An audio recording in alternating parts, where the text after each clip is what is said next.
Oh, geez, there's so many people in the chat already. There's already twice as many people watching who normally watch my Twitch streams, which is really unnerving because I stream deliberately on Twitch because my audience is smaller, so I can't show myself up as much, and I can respond more directly to people who are chatting. There's too many of you, so it's hard. There's too many words just flew past the screen. Oh, God, Someone told me to go on Cumtown just now, and it was gone before I could even approve the comment. Just so you know, I saw it. How's it going? I'm about to burp, I'm so sorry. I didn't burp. I was good. I'm good. I did it. I made it. There's a button here that plays a sound effect. Bleh. Bleh. Bleh. Bleh. Bleh. Very proud of that sound effect. How's it going? Let's see what my webcam says. If H-Bomb reads this, his mum's gay. Aww. Shimble. Use Discord for stream chat. That's a good idea. You can turn on slow mode. I could do, but that sounds like it requires effort. Anyway, I should probably get someone to be a moderator in these streams on YouTube. But Rip. Hello. Oh my God, that's cool. Look at that. The glow of the fireplace, because my monitor is the only other light in the room, is red, so it's glowing on my face like it's a real. It's like I actually have a fucking thing, a fire in front of me. Oh, now it's just the light of the fire. Amazing. Okay, what's going on in the background of this anyway? What's going on? What's in the background? It's. Oh, I've got nothing. God, my hair looks awful tonight. Wow, look at that. I didn't even comb it. Ugh. So.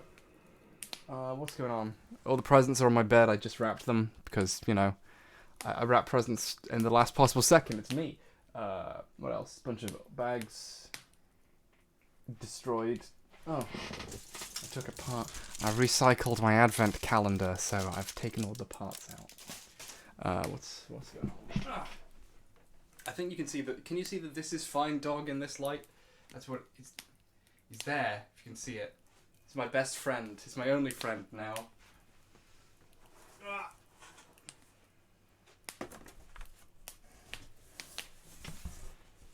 Thank you, Casey Green, for...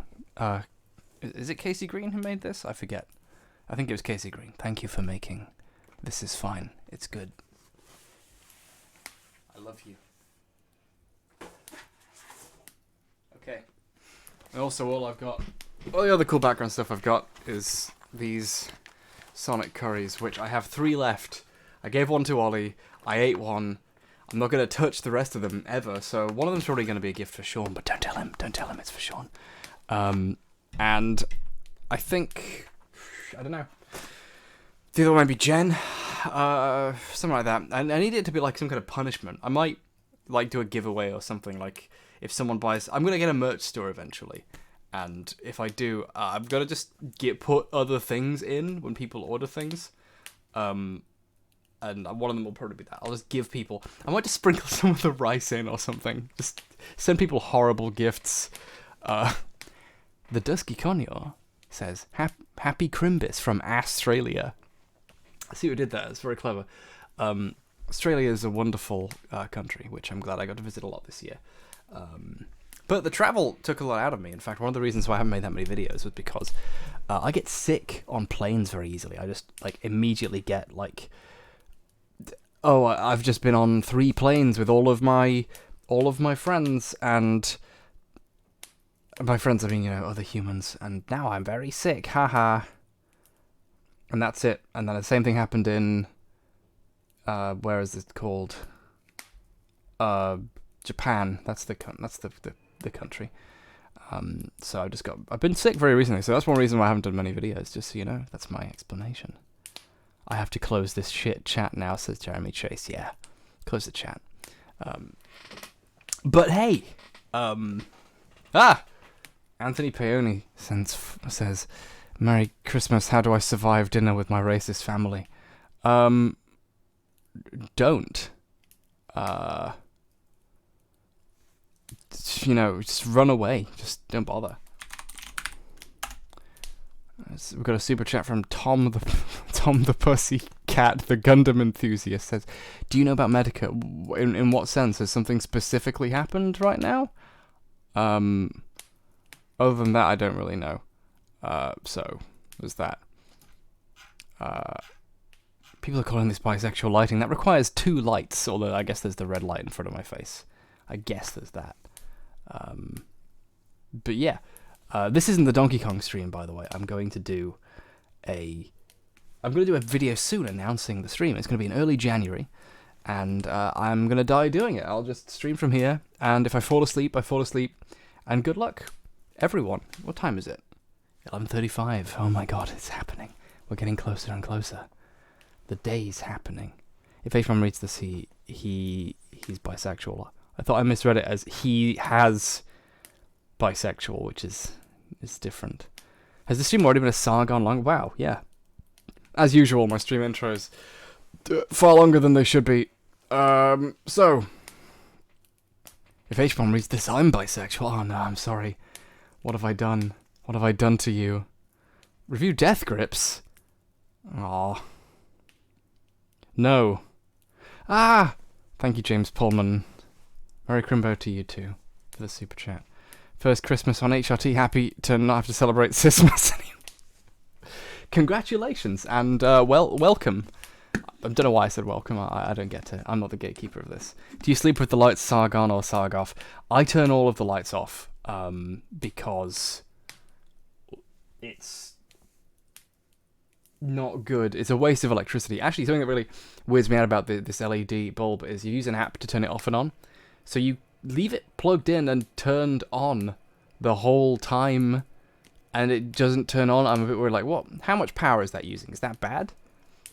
Thank you, Roxanne Bautista, for saying Merry Soymas. Yeah, soy time. Check it out. Bottled joy. More like bottled soy. Ah! This is my big water bottle. I drink loads of water. That's the trick. I fell into a trap. You know, I believed that if you drink loads of water, you'll live forever and have incredible skin. It actually just makes you pee a lot, but then your body gets used to it, and then you need all the water. So, sorry. Oh,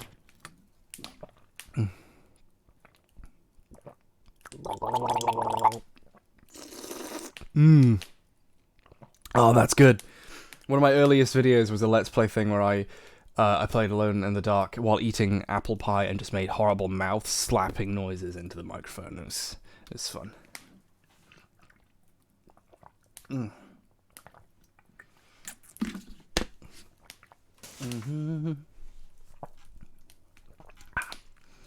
Jeremy Chase says, have you seen that our banksters have just crashed the economy again? It's something like, I was editing video all day today. Did like a bunch of shit happen? Like, people are saying questions like, have you seen, like, oh fuck, like, I remember, like, while I was on a train, a vote of no confidence was triggered, which is the whole thing.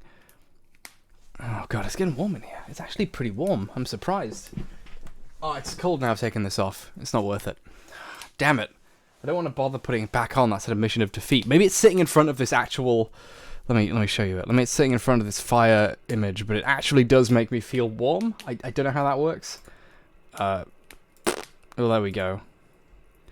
Do we live in a society? Asks Robert Inrichson, alongside a harder question that I don't know the answer to. No, we live in a series of small cars, and we're all unique.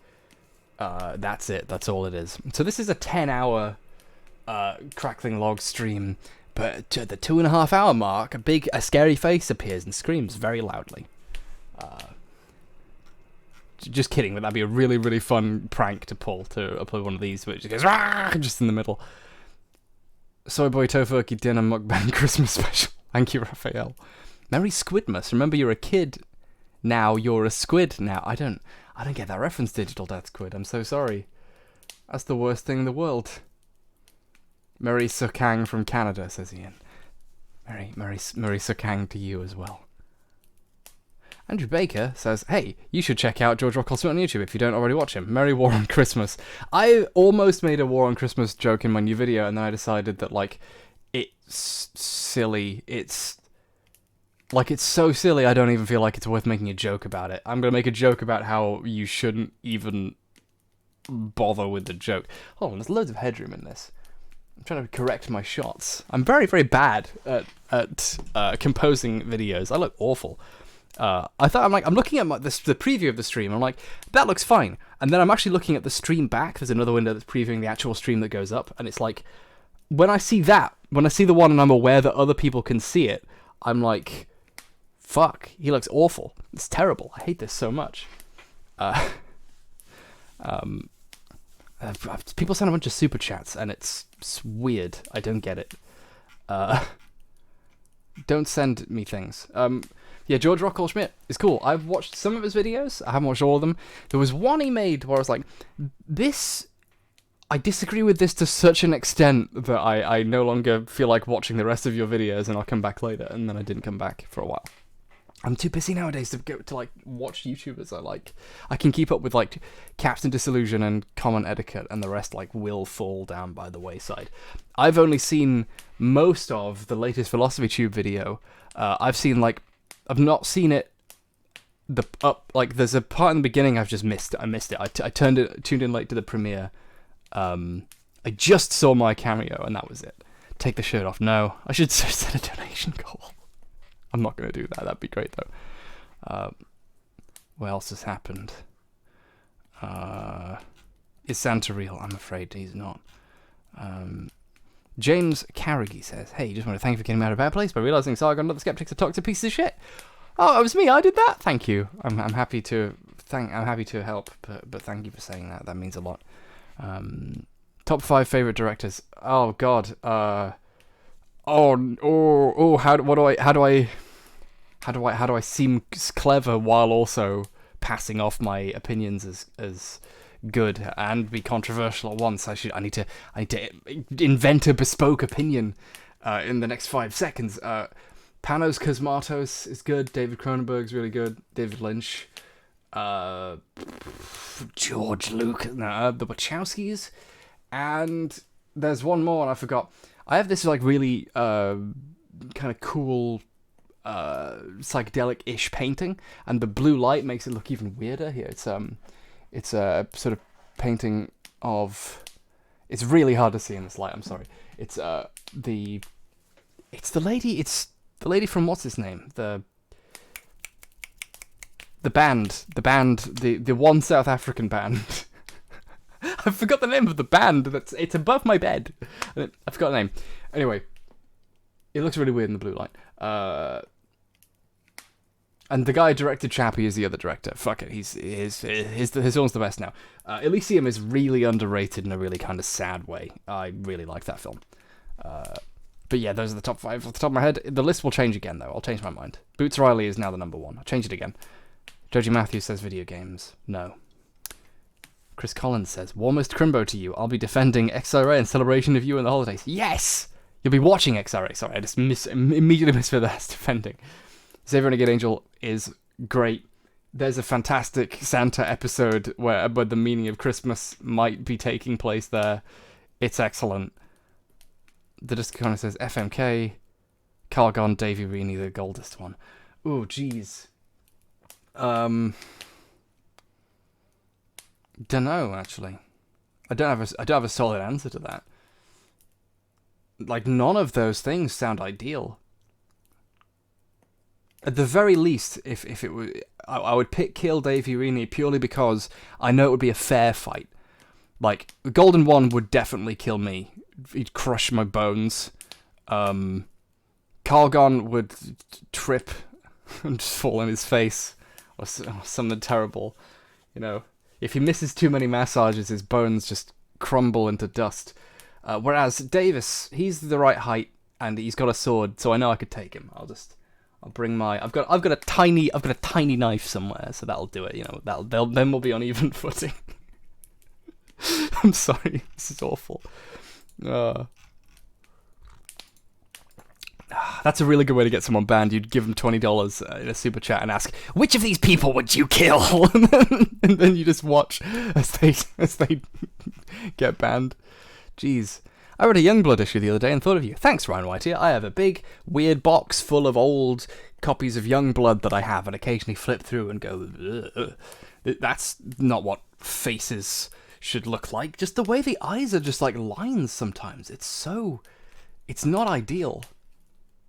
A former friend, Brian Neff, says, have a former friend who became a white supremacist, wears a swastika and everything. How to save him? I currently report his friend's post to Facebook. Oh, God. That is something you should look up. I don't want to be like, I'm the authority on this, because there are people who are authorities on it. There is, oh God, I've done it. I've achieved maximum pretentious. There's a really good TED talk by, I think there's 2 now, by reformed white supremacists, slash racists, slash Nazis, depending on which one it is. That is interesting, and there isn't really an effective way to weaponize deconverting someone from that, but there are lessons, and you know, you can't really change people. I find in my experience, you can help them change themselves, and that's a really core difference. Like, my early sort of ideas for videos I wanted to make years ago were like, I can just say this and then, you know, I'll win. I'll go, oh, okay, yeah, my mind's been changed, but that's not what happens. What happens is you plant a little seed, and then they go away and do their thinking, you know. So that means that I get to, you know, be credited with helping people, you know, de-indoctrinate themselves, when actually they did it, and they think I did. I guess that's the real indoctrination. I tricked them into thinking that all the effort they put into improving themselves was me. It's not. It's all you. I met Vex in public, the cool Twitterer who is an ex-neo-Nazi. I met him at a meetup, and he was really nice. And I don't know, I'm always very, you know, I don't like the idea that anyone was once a Nazi. I'd prefer if no one had been, but the existence of ex-Nazis is really encouraging to me. Ponya says, happy H-bomb holidays. Thank you very much. I was originally going to do something other than read the chat, but I keep getting chats, and I want to... this fireplace is getting really nice. I'm having a really good time of it. But there we go. I'm just going to put the chat underneath the camera so I can just read it more easily. That way I don't look like I'm... Because otherwise the chat's all over there. Happy holidays to everyone. Or Merry Christmas, whichever you want to say. No one really cares. You know, no one's really going like, I can't believe he said Merry Christmas. Get him out. It's not, you know, it's just, there's a lot of holidays bunched up together, especially if you acknowledge that other religions exist. I mean, I'm an atheist, but I'm also, you know, the kind of post-Christian atheist that all Western atheists basically are. Panda says, we both deserve better than be sitting here on YouTube on Christmas Eve. We should game, dude. Game, make me more woke, dude. I don't know what that means. Oh. Okay. Gotta scroll all the way down because I just ranted a lot until I just... Now there's too much room in the chat for things to read. Tessie says, when will the next London Ollie and Harris meetup be? Oh, and did you watch Sense8 by the Wachowski? Both, just the one? Actually, no, just the one did work on some bits of it. I'm not sure when the next one might be. There's a thing happening in London in like February, so I'll probably head down for that. By then we might have more PO box stuff to open, but I don't know. I might get my own PO box in my local area to save on having to do that too often. But there we go. Did you mention Darren Aronofsky? That's the one. That's the guy. I take it back. He's the new number one. No, I like Aronofsky stuff a lot. I think he's a little bit... The Fountain is a really interesting film. Not interesting as in the film is interesting, although it's a bit interesting. Stay with me here. What's interesting about it is how universally misunderstood and hated it was early on. Deanne Toward, that's it. And then there was this second layer of people who were like, no, it's genius. It fades to white.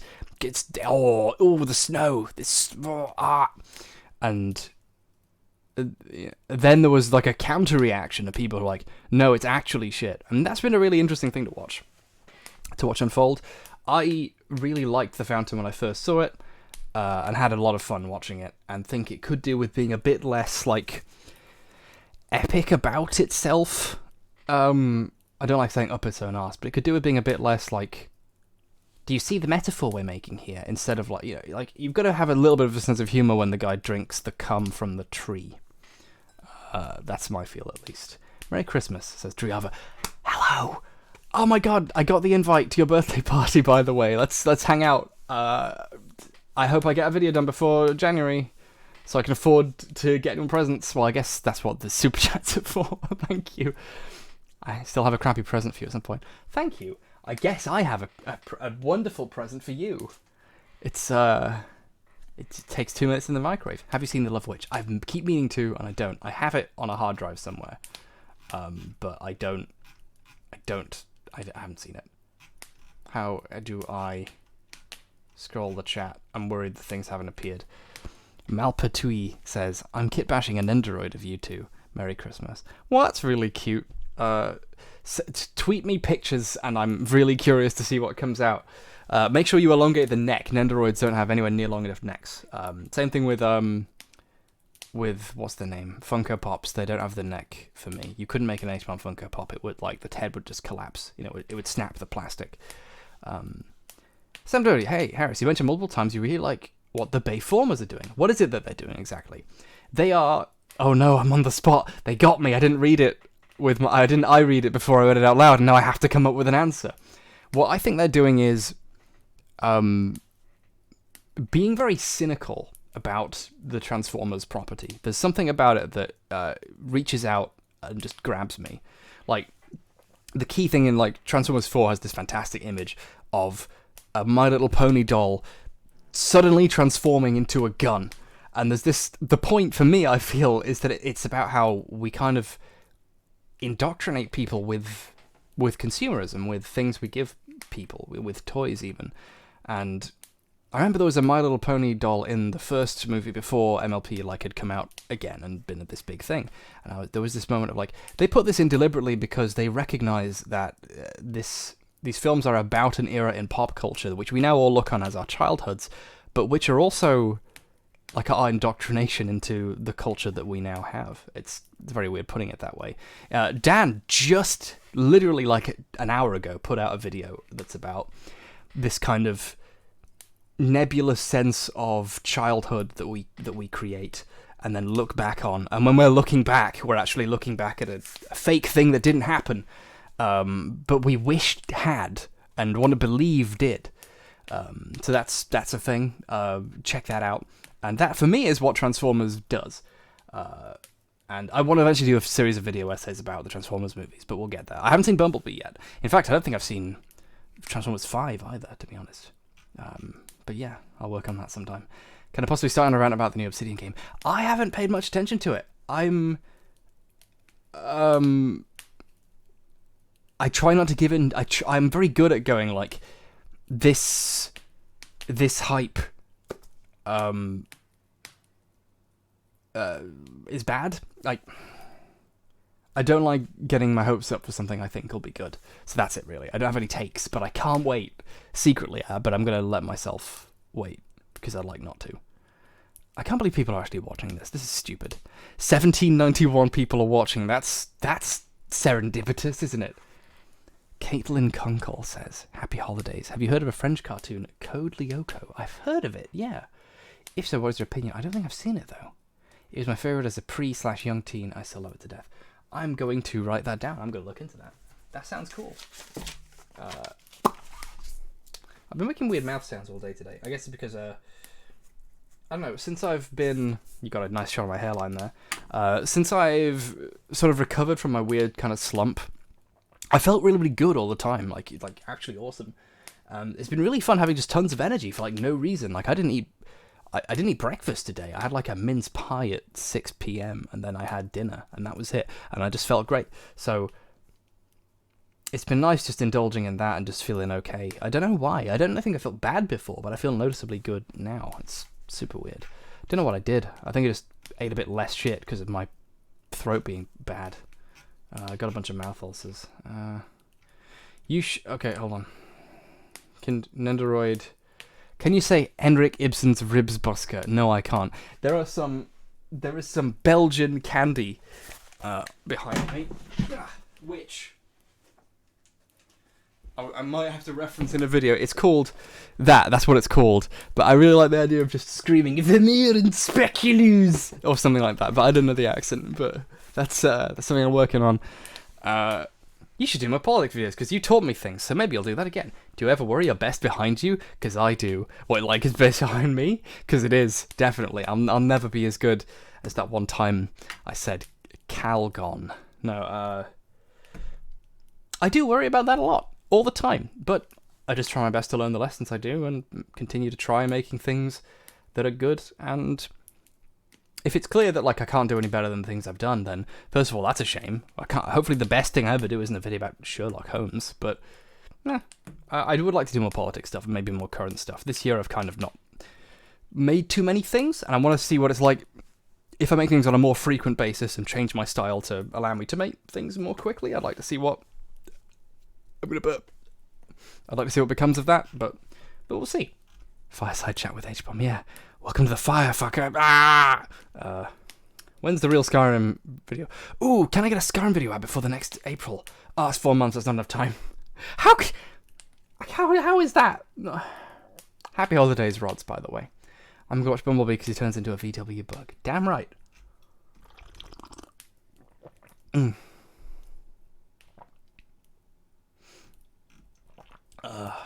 Let me see, there's more things.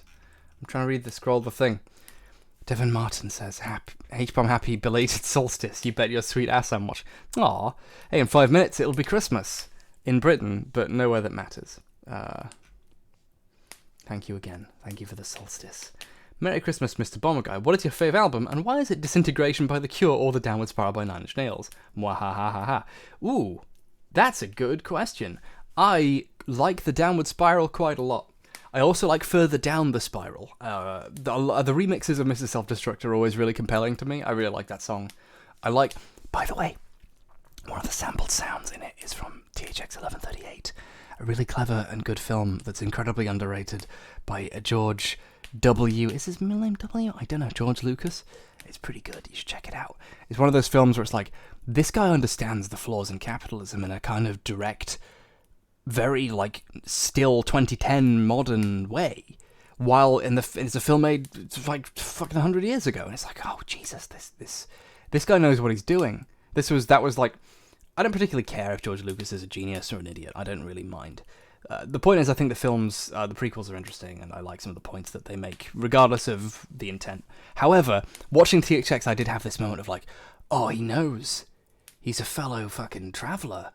He's got it. But that's me. You know, that's me saying that. What else? Scrolling down a chat is really hard when there's loads of people chatting. You should all stop writing for a couple of hours so I can catch back up. X-Elenax Garax says, once more, please say Rod Grod Medflod, sa. We can all laugh at you. And a very Antifa solstice. Is it Antifa or Antifa? I never pronounced it correctly. It scans as Antifa, but I know that's not it. People don't say anti-fascism, do they? They should do, though. Hurgren mefru. Hurgren. I can't believe there are people who can just say that. It's a beautiful language that I've ruined. I'm sorry. Let's keep going. Thotimus Prime, that's a great name. So sending you more money in honor of the guy who just wants to know if you listen to Brockhampton. And to the man. Who is Brockhampton? I don't know who that is. I do not know who that is. How do I not? I'm going to have to look this up right now. Who is this? Oh, I thought Brockhampton was like a person. Like, hi, I'm Brockhampton. I'm going to tell you how to pick up a woman in a bar. Here's how to cope with being an incel. The trick is to hate the things that you want so that you don't feel lonely when you don't have them. You can trick yourself into thinking you don't need them.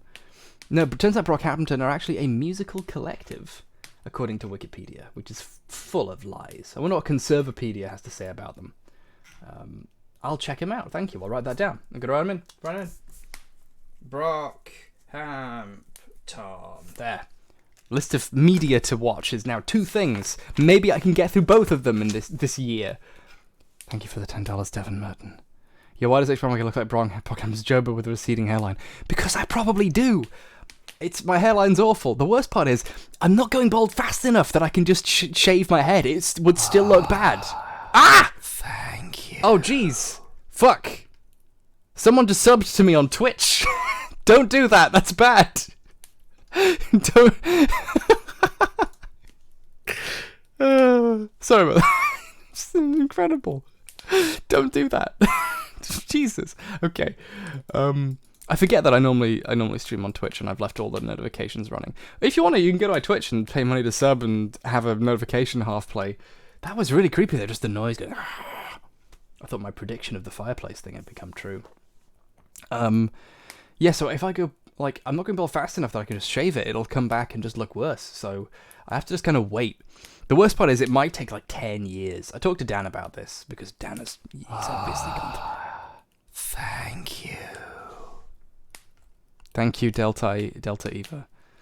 And his advice was basically, it took me 10 years, so 2 years. Marky, that's a good name that I feel uncomfortable reading, but thank you. This wasn't. Oh God, there's more. Thank you. Don't. It's really like. Okay, I'm gonna copy the browser capture to this. So, actually, thank you. Oh God, the whole stream's gonna be this now. At least I'll have some subs now for this because because there is currently the problem of no one watches my Twitch streams. I'm so lonely. Oh, I almost copied it. Thank you, Lightning Jim 2. Thank you. These names are incredible.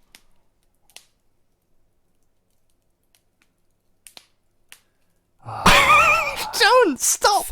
No. By which I mean don't comma stop. Not don't stop. Please stop. Thank you, Trollzer, for the sub though. No! Thank you. You're being too nice and it's making me uncomfortable. Mika says, have you seen Swiss Army Man? Swiss Army Man is brilliant. Thank you. Swiss Army Man's really good.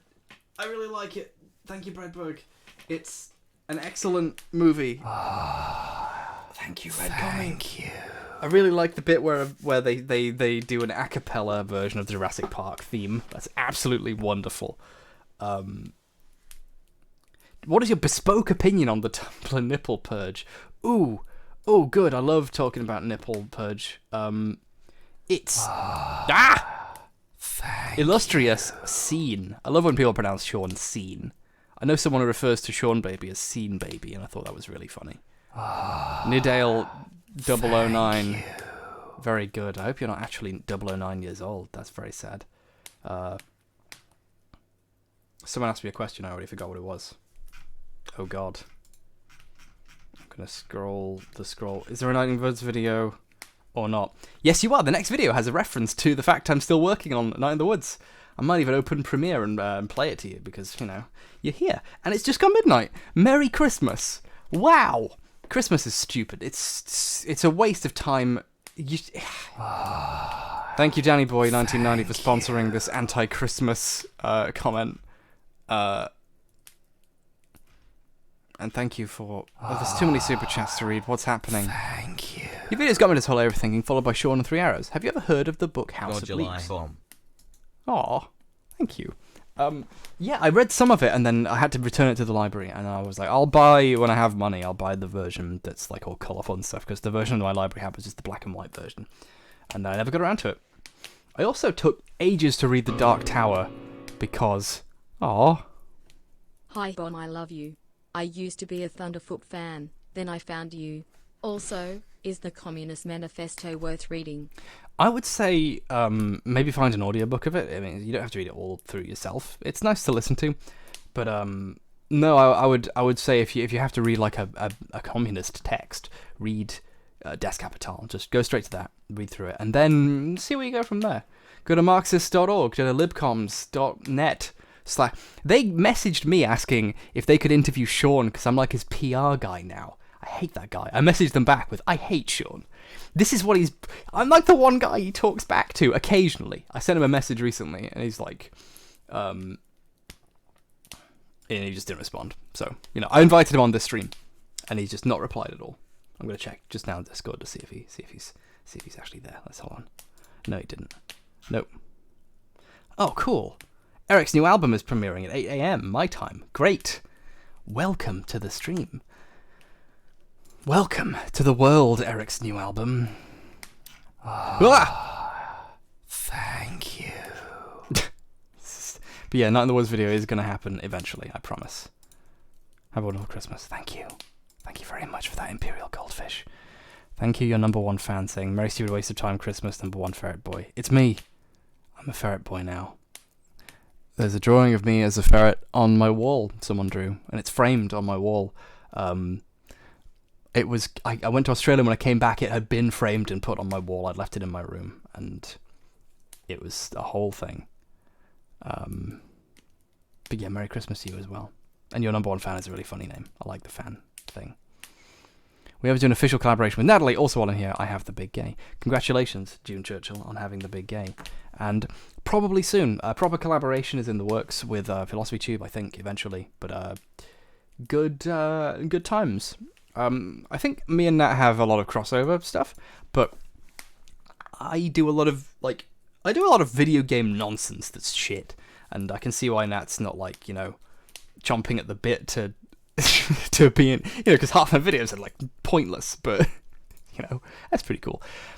Liam, the music reviewer, says, "Happy Christmas. As an aspiring content creator," Happy Christmas, that takes me back, that's how my mum used to say it.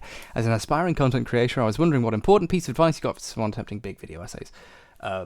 Pacing. Don't make a 2-hour video essay just because. Make it... I accidentally pioneered a genre, and no one else who makes it gets it. If the video's going to be long, make sure it's long for a reason. Don't make it just a rant. Don't make it a podcast. Make 5 actual short videos worth of content and string them together. That's the thing. Do that. That's about it. Pacing. Just make sure you've got a feel, a flow. Don't just go, here's all of the stuff. Rewrite once you've recorded all the voiceover. Rewrite it immediately. Listen to it. It will sound different from the script. Make a second script when you know how your first script sounds. Make every video twice. There. Happy Yuletide. Thank you, Daxos. I hope I make good videos deserving of these nice comments, because I don't think I do. But that might be imposter syndrome. I don't know anymore. I don't know what's happening to me. What's going on? You working on a Ruibi video? Eventually, a Ruibi video will happen. I don't know what's happening to me. It's bad. Someone asked me my opinion on the nipple purge, and then I got distracted. Thank you. It's very stupid. It's still silly. Let people put stuff on there and just let there be proper flagging. So if you're an adult, you can press the thing to do it. RetroGot fan says, "Fucking asshole. Fallout 3 is a great game and not garbage." A nice try, I guess. That comment didn't even make it through the filter. I just saw it, and it's been held for review. It's a very constructive thing you've said there. I'll have to go away and have a hard think about that. Ponya says, "Did you not know this video mentioned World/Inferno?" I don't know. Anyway, here's my current video that I'm working on. It's about people who think that the Earth is flat. And there's a segment. I'm just gonna pause this fireplace vid. Yeah.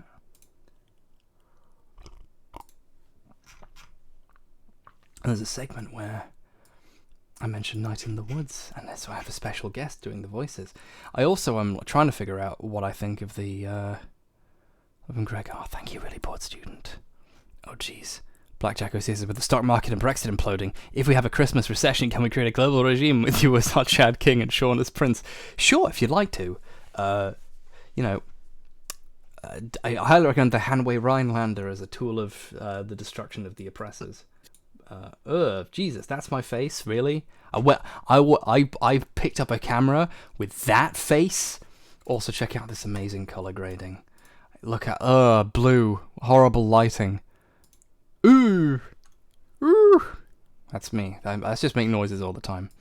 Oh, jeez. Hold on. Hi, just wanted to ask what your favorite film from the past year was. Sorry to bother you. There's a couple of films from last year that I saw that are good. I finally saw Sicario this year, and I really liked it. It is effectively the plot of Star Wars: The Phantom Menace, though. So in other words, it's genius. It's really, really good. The difference is there's no Jar Jar. There's no character who's There's no genius characters like Jar. No, I'm kidding. There's no Jar Jar Anakin figure, which is a shame, because you'd want to live in a world where after the events of a Sicario happen, eventually someone grows up to burn that fucking system down. But that doesn't happen. Sicario is this depressing nightmare world where we never get a savior never arrives. And that's sad. Hopefully, Sicario 3 ends with, the destruction of capitalism or something. I don't know. Man could dream.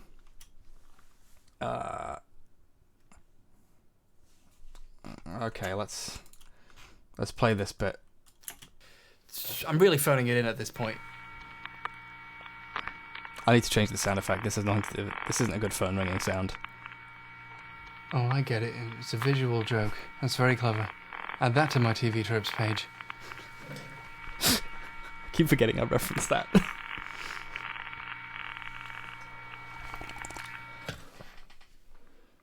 Hello? When is the Night in the Woods video coming out? Oh, well, yeah, I really do want to make sure I get that video done right. It's a really important game to me. Other projects keep crystallizing a bit faster. I promise I'll finish it as soon as possible. Thanks. Oh, and while I've got you, what do you think of Fallout 76? I think it's great. I'll see you in hell. Ow! Ah, it's metal. Fuck. So that's the opening I've got of the video. You should keep working with Eric Taxon, says Molly McCoy. His video on funny people is top level analysis. I think you mean funny games, unless he's made another thing based on funny people. I'd love to. I'm also going to try and do some stuff with Zoe Blade, who did this opening theme. Also, new opening thing. Finally, I've got it. By the way, if you like making videos, here's my pro video editing tip. Get one of these. It's a special thing where this thing you can go frame by frame. And it's really good for, like, you know, finding a frame and you can slide it. Okay. You can live remix. It's for DJs, but of the future. Close your eyes if you have the seizure thing. I meant epilepsy. I'm bad. I have epilepsy aphasia. I can't say the word properly. Hey, Chrimbo, I really like your videos, even though ideologically we're fairly different, but I do respect work channels that keep it going. Well, thank you, deeply confused man. That's, I mean, good for you. I'm glad. You know, it depends what you mean by disagreement. You know, the left is characterized very hugely by infighting. And I think there's a pretty good reason for that, because it's an aspirational thing, I think. We argue with each other incessantly because we want to live in a world where the worst thing that happened that day was we argued about that thing. We want to live in a world where that is the thing you can be angry about because all the other stuff is gone. You know you can do that remix frame by frame thing with your mouse wheel, right? Yeah, but you went to Twitch specifically to make that donate. Oh, jeez. That's a really clever point. Oh. Thank you, Deke.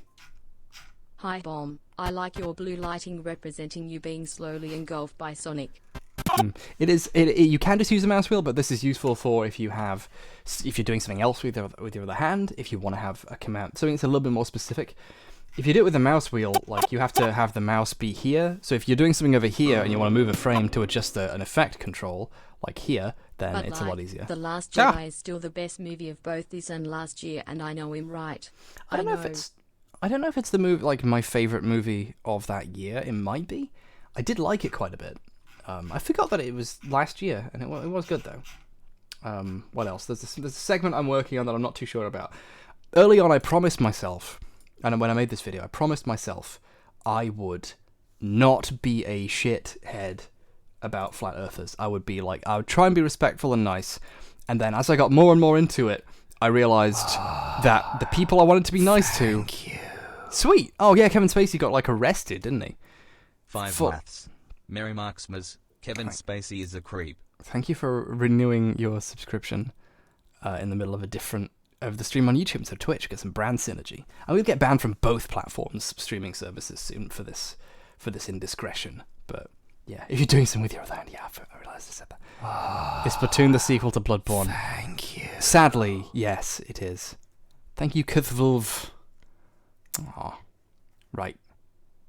I'm trying to open the thing, and I keep getting distracted by you people being nice. So, basically, as I got further and further into making this video, and I've been making this video for ages now, I realized that flat earthers think they are the new science, and that annoyed me so much.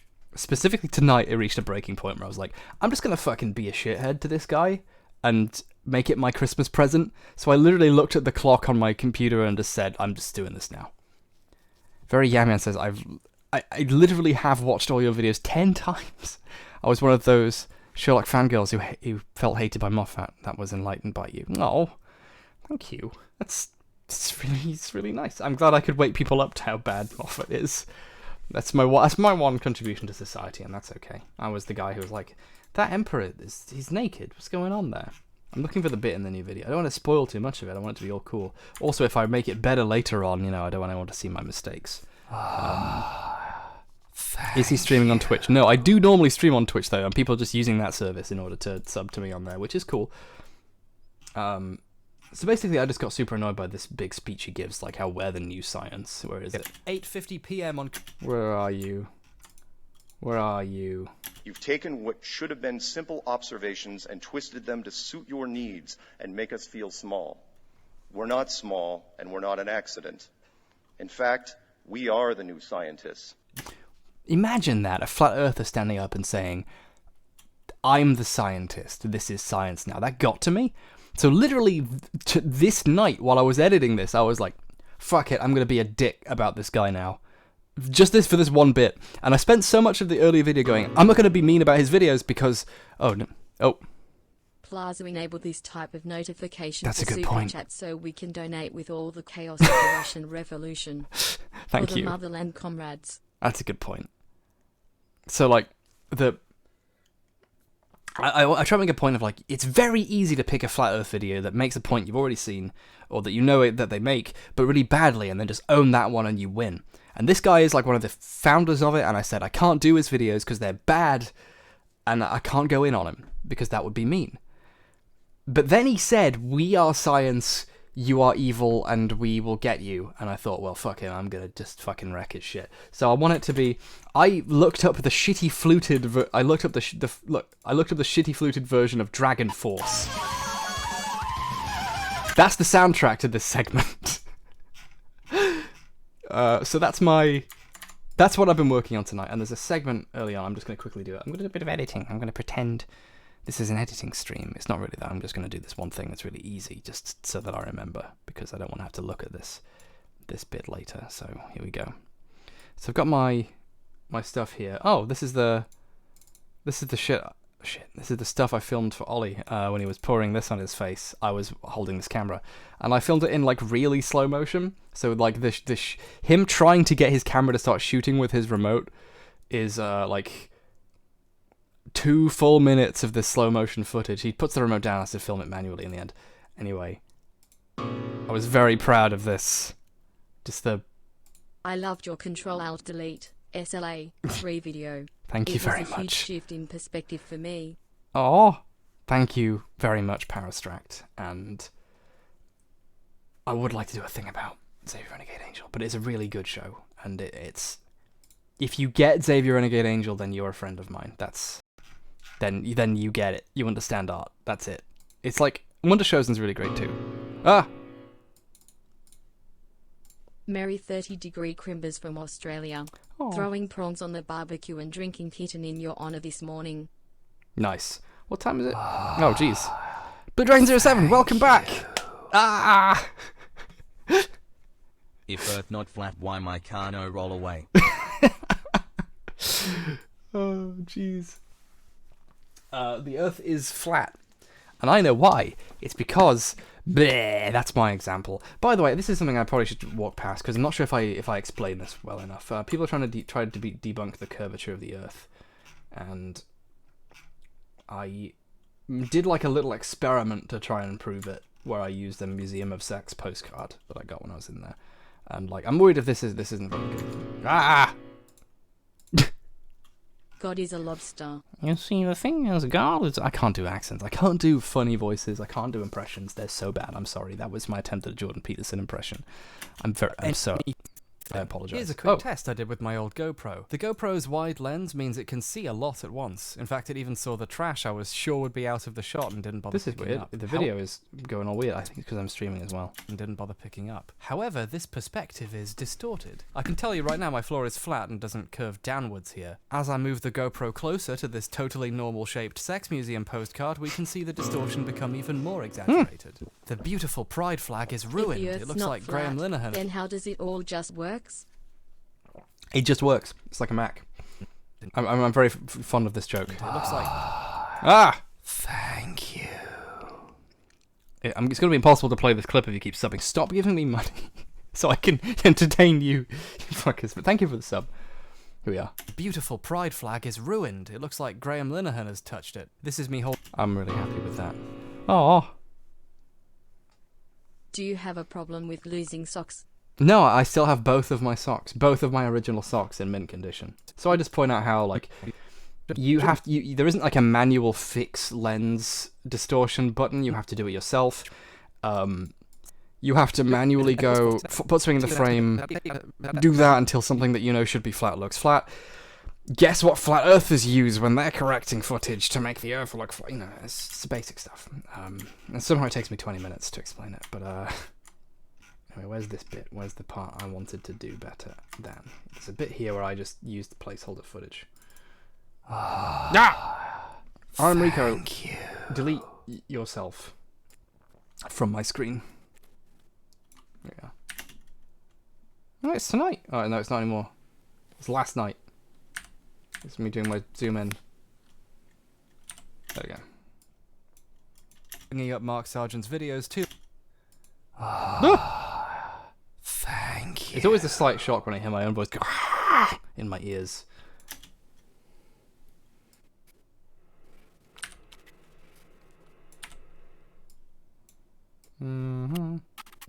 Question is, okay, good. Behind this image, in that frame behind my microphone, is a drawing of me as a ferret that I'm very embarrassed by, and is framed on my wall, and I'm glad it's not in the shot. There we go. Good.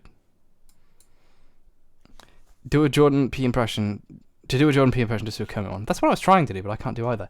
Any chance you watch Freeman's Mind or even Ross's Game Dungeon? I can't possibly be the only one. Also, Merry Christmas, says Pirate Guy 7. Thank you, Pirate Guy 7. Thank you, Mike. I don't think I read your name out. I do, yeah. I haven't seen Freeman's Mind for years and years and years, but it was pretty good. It's a good starting thing. Good stuff. And Ross's Game Dungeon, I think I've seen all of it. I'm not sure anymore. There we go. So, this is me trying to make a thing that's good. You'll see in a sec, okay. Mark Sargent's videos too much because they're not very good. I don't want to make flat earthers just look bad by GH5 footage is weirdly encoded. It imports weird. It's not a good camera, and Premiere does not know how to handle it. pointing out how absolutely ridiculous the videos that got them into it are, and I just don't want to be mean to someone just because they're ignorant and wrong. But you know what? Fuck him. I think it's just so mean. I'm really happy I hit record just when I saw him do the weather science thing and thought, well, fuck it, I'll just put this in. It's 8:50. There you go. It's 8:50 p.m. on Christmas Eve. This is my present to myself. I'm gonna fucking dunk on Mark Sargent for being obviously wrong. You know that whole... Thank you, really white dude. Yeah, that's me. I'm so gaunt. I'm just like melting. We have a collab with Destiny, the streamer. I do want to be on his stream at some point. I want to invite myself onto his stream. No, he's cool. I like his comments and can't wait. Can't wait. But it'd be cool to do a debate thing. His debates are quite funny. I've seen a lot of his stuff and it's good. I've simultaneously know quite a lot about him and don't feel like I know anything anywhere near enough to be like, here's my opinions on his views. It's like, I've seen him deconstruct other people's views really well, but I couldn't be like, here's his exact views. Oh, jeez.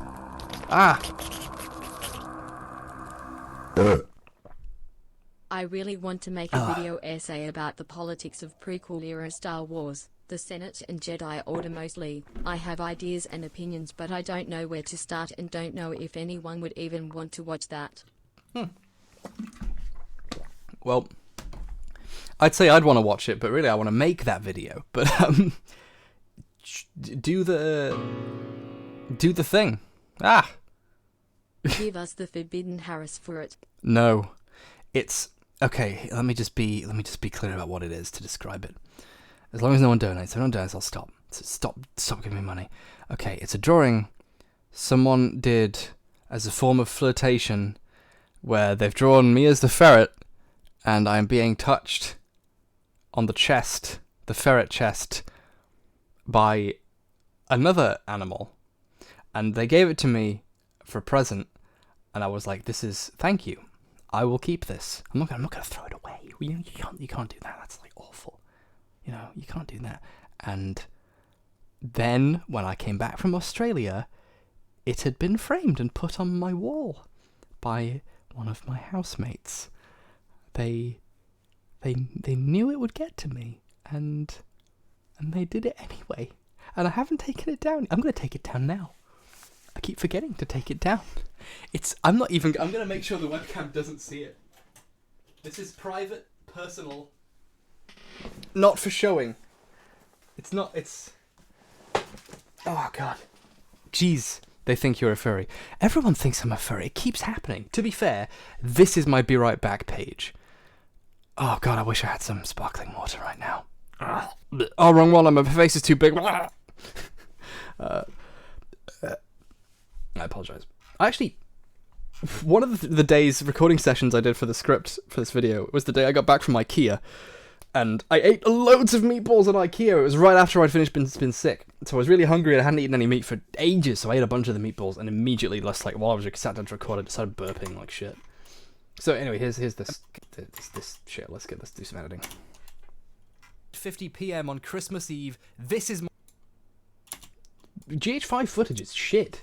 It doesn't, play back properly. This is my present to myself. I'm gonna fucking dunk on Mark Sargent for being obviously wrong. You know that whole logistics thing I point... I'm gonna just turn this down a little bit. Obviously wrong. You know that whole logistics thing I pointed out earlier? Here's how he brings it up and debunks it. Now this is where you come in and say, well, it's probably an isolated incident, or some strange connection thing. You know how the airlines are. Oh no, my friends. No. Mark Sargent's video doesn't even acknowledge the existence...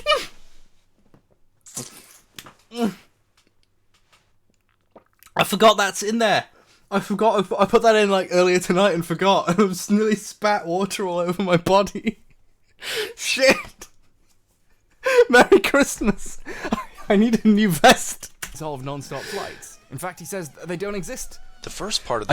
I just realised I laughed at my own joke, but that's because it surprised me. It wasn't like, haha, this is funny. I want to shave your beautiful chest hair like Marx wants to shave away the means of production kiss.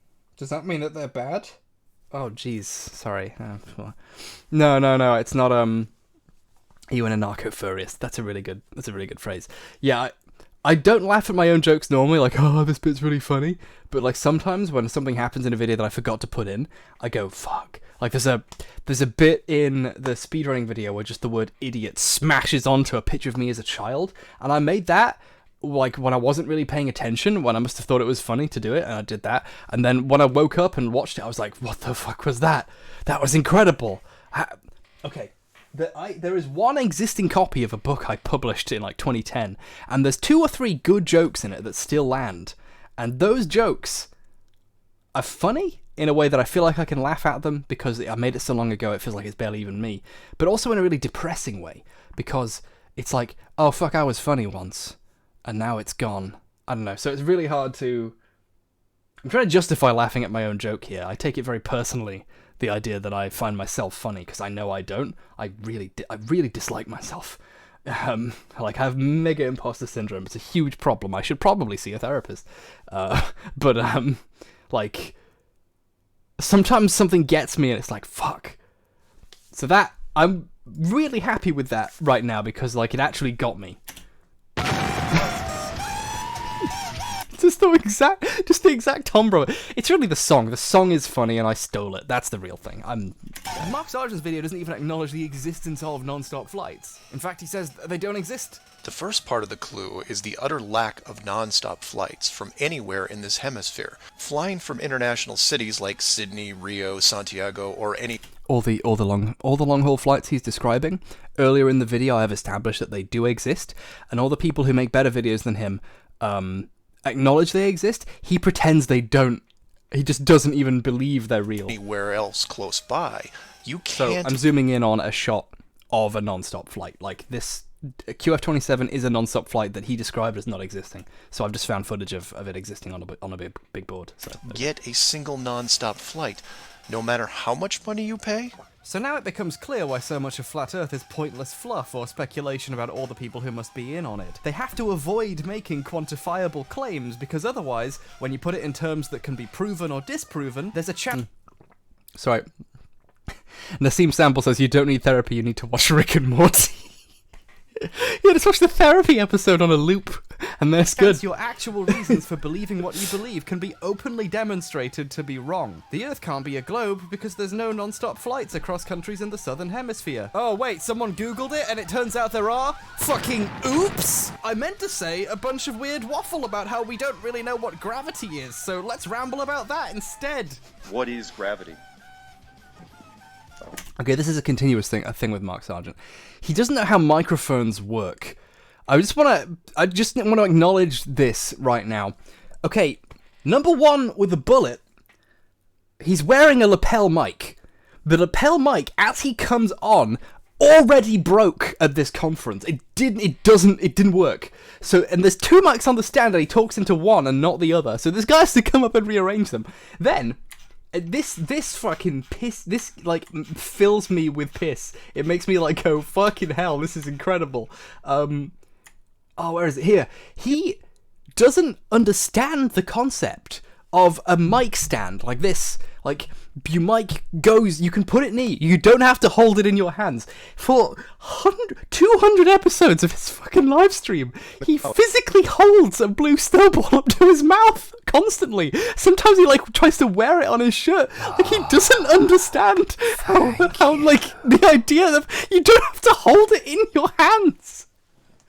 Like, it's fucking, like, it reminds me of the joke, the old fucking, who made this joke? I've forgotten his name. I love having pajamas with pockets because it means I don't have to hold things while I sleep.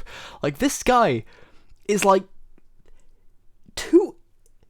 get a mic stand. The best bit is he cuts to a lady. She has a stand, and he's like, no one's told him. You don't have to just physically hold.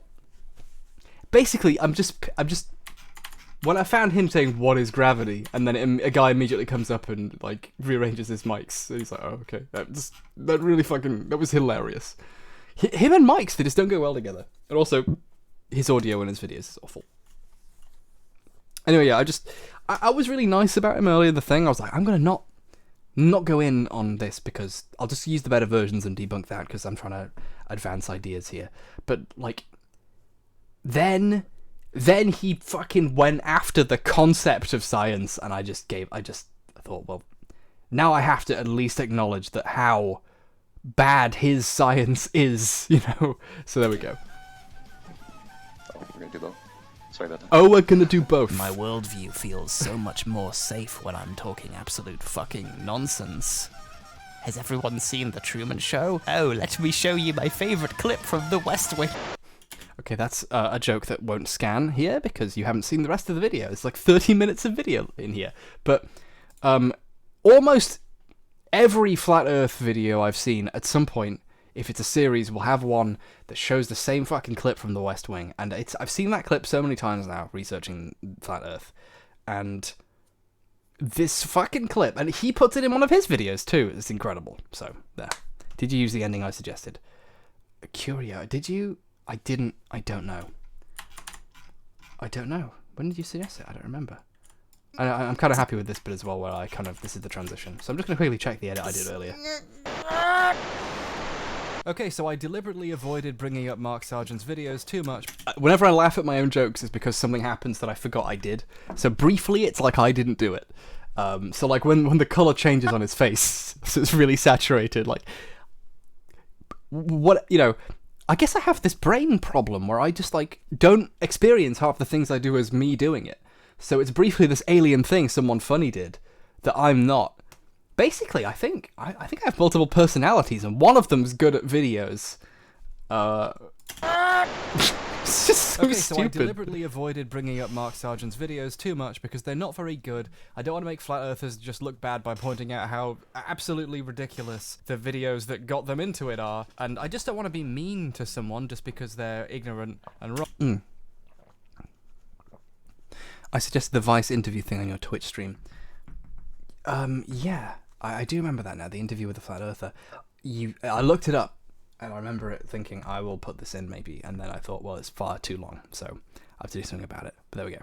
Wrong. But you know what? Fuck him. It's 8:50 p.m. on Christmas Eve. Fuck! This is It's just so mean! my present to myself. I'm gonna fucking dunk on Mark Sargent for being obviously wrong. You know that whole logistics thing I pointed out earlier? Here's how he brings it up and debunks it. No, so yeah, that works. That makes sense. I'm glad that shot went okay, because it's too dark now to film anything good. What else have I got? What other parts of my future video that's not done yet can I fucking ruin and destroy all the good jokes because they're already done? There's a really good joke that is spoiled now if you know what to look for on the screen, but I don't want to spoil it yet. Even though it's already been spoiled by Ollie's video because I'm wearing it in his thing, but whatever, there we go. Ah! But as a postmodernist Frankfurter schoolman, you are not allowed to believe in scones. I don't believe in scones. I also don't believe in scones. Yeah, that's about it basically. What else in this video am I like kind of happy about? I do like the new opening that I that I edited together. Just I just like that look. It looks pretty neat. I'm pretty happy with that. Hold on. Oh, here's a thing that I wanted. I hope is good. That I've not been too. I've gone back and forth about keeping it in to the point where there's a later bit where I acknowledge I could have taken it out and maybe should have done. Let me show it to you. Oh, also, should have given her the window seat. now this is fun. Cameos are good. They're good. They'll make my thing seem more credible, right? What's going on here? How do I find the thing I was trying to find? I've forgotten how it works. Okay, here we are.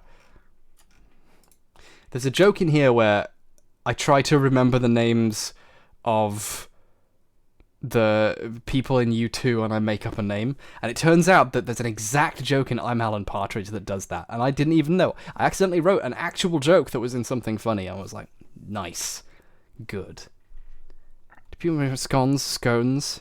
No, you pronounce it squans. Everyone pronounces them different. What do you call a fast cake? Scone. So, everyone watch this part with me and tell me if this joke scans. You can see the curvature of the horizon, but only from high up. And I mean really high up. Not airline high, not even Mary Jane high. I'm talking U2 high. Come on in here, Bono, The Edge, Adam Smain? Not that U2, silly.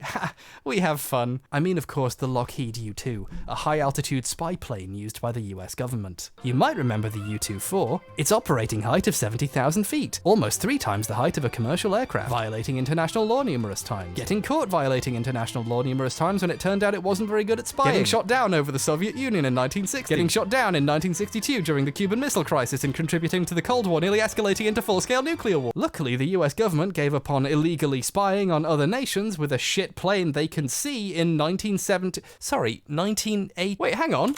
They're still using it! Here's James May, the least shit guy from Top Gear. So I'm like, that segment I went back and forth on a lot, to the point where there's a bit later on where I'm like, I decided to keep that bit in so now the video's too long. But I really liked looking up the history of the U-2 and all the times it was shot down by like a Cuban guy with a pistol. Like, remember the Cuban Missile Crisis? And how fucked it was that a spy plane got caught in Cuba? We almost all fucking died. So like it was really fun doing like a, you know those album ads where they've got the thing sliding past. And then I wanted to do one of those basically, but the fun part was making up more stuff in it. I'm really glad that last bit. I will kick this plane to death. I'm happy with that joke. So hopefully someone will pause and read my funny words. The Adam Smaying joke is okay. Maybe if I like did slightly better motion graphics for it, it'd be funnier. Like if I had him fade in. If I like, I don't know. I'm not sure. I wrote that on the fly. I just went, there's a YouTube joke and just said it. I made up the name Adam Smaying on the spot, and I just kept it in. But I do like the "we have fun" thing. It like someone said in the chat, and I agree. It rescues the joke because it's not that funny, but I kind of admit that it's like not very clever at all. So I don't know. Yeah, I'll keep it in. It's fine. I'm not sure how well this works either. There's a bit where I try and point out that the horizon looks flat early on, when it's lower down to make a point, and then, but I'm not sure how flat it looks. But if you draw a line, any line drawn over video footage this crackly makes it look like I'm kind of cheating. So I only show the line when I point out that the horizon is slightly curved from this high up. But there we go. That's me. Also, this is how I look in this. Look, that, what a perfect frame to cut to. Perfect. Look at that. Look at that. Beautiful. Beautiful. I'm ready to plow. I wore that to the YouTube party. Oh god, I hope you're on a DSLR guide. He's one of my favourite YouTubers. He's theoretically like a how to get to the film look, camera stuff style YouTuber. But in practice, he's the world's greatest mental health expert. And I love him. And at the meetup, at the like YouTube party, he walked past and I pointed at him and went, ah!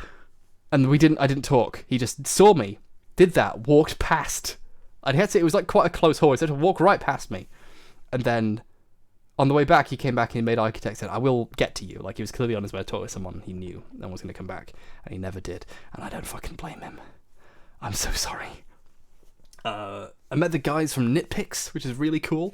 I got to quote one of their jokes at them when they were like, have you heard of us when Nitpicks? And I was like, oh, I remember the joke without the laser eyes. That was great. So I'm happy I got to remember someone's joke at them and make them feel like they were seen. In any video soon. Oh.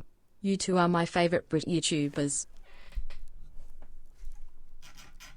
I have a Christmas surprise for you. It's a Christmas miracle.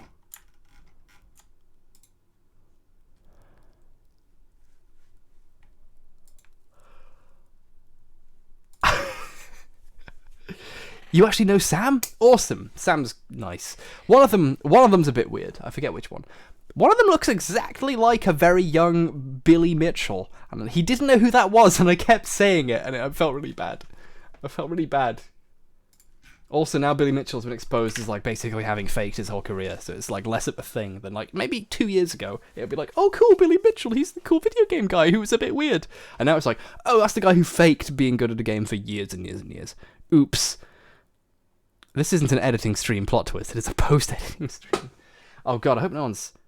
Oh god, it's like 40 minutes of clicking through my own video. I hope no one... I hope people still want to be my patrons after I just spoil my videos in advance on a stream.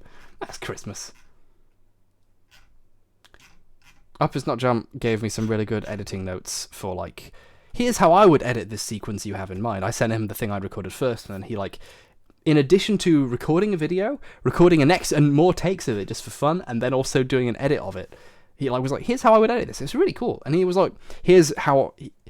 He's very funny, man, and he's good at coming up... He's good at improving content, and I think that's pretty cool.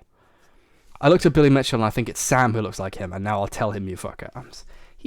Sam's nice. He just looks a bit like Billy Mitchell. I'm really happy with this bit as well, with this joke. Oh, here's the fighter jets thing, I think. I decided to leave in the tangent about fighter jets, so it's probably not worth it. No, wait, don't go. I can prove mathematically that this is the correct way. Just fucking hang up on him. It's so mean.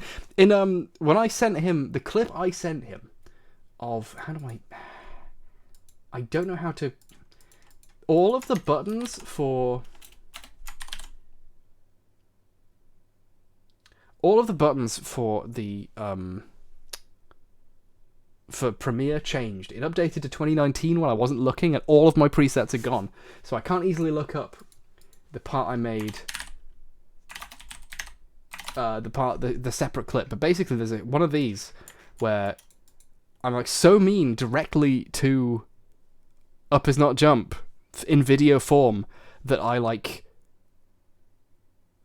felt bad, like I was actually being mean to someone in real life. It's this bit, I'll just, I actually let me just spoil my own video. Excuse me, can Moonlight... I just cough down the phone at him, basically. It's really mean. That look he does, he's really funny. He's a... We have actual comedy actors now on the internet, and not just like a weirdo in a silly hat going, "I remember it, so you don't have to." Who else is nostalgic for fucking Batman versus Superman? No one has nostalgia for that movie. Excuse me. Can moonlight make things cold? I feel like I'm actually being rude to a person by doing this. I'm really sorry. Like, that was a genuine feeling. I was like, I'm hurting someone by doing this. No, the moon. Anyway, yeah, so that's my video. You can, basically now you can just piecemeal together what the video is from the bits I've shown you, because I showed you way too much of it. I'll be right back. Oh, wrong one. Bleh.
Nederlandse spoorwegen.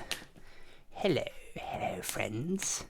Welcome to the fireside chat. It's me, our white goose. Emphasis on the white. Acid Fart 6400 says, I have to go for work in less than 5 hours, and I'm watching you have a shite. Love you. I'm so sorry. Don't. I mean, 5 hours? You're getting up at 6 for Christmas? God, I'm so sorry for you. I went to the co-op near me this evening, and it was closed early. I thought, good. And, they closed at Christmas, and I'm glad, and no one should have to work on Christmas. You made my Christmas. Happy holidays, Bomber Guy. Happy holidays to you, Edgar Ortiz, and thank you all for coming and hanging out Christmas night. I don't know what I'm gonna do now. I might play Counter-Strike Go for a bit because I'm up and it's 1 a.m. on Christmas. What else am I gonna do? Last Christmas I streamed myself playing First Encounter Assault Recon. I work on Christmas too. Oil refinery. Oh geez. Well, good luck with work, and it sucks. In your honor, I will also work on Christmas. I'll fucking edit the shit out of this video at my cousin's house. I'll bring it on my laptop and edit that instead of sleeping. That sounds pretty fun. I don't think I'm getting a bedroom tonight at my cousin's house. I think they're just going to let me sleep on the floor in the room where my cousin marks his students' homework. So I'll just fucking stay up and edit Flat Earth footage. So good on everyone who bothers to work on Christmas. Or has no choice, one or the other. Wham! Gameplay. See that? Incredible. Such skill. Do you see how quickly I changed to a blank screen? I did it. Woo, woo, oh, ooh. I did it. Counter-Strike Global Offensive is a video game you can theoretically play, but you shouldn't. Did you get a selfie with Bato? I do have a selfie with I caught my own mouth in my mouth. Yeah, I have a selfie with Bato somewhere. Not sure if you can see expired super chats, but I think you may have unintentionally missed the question in mine. Oh, Bowtie, I'm sorry.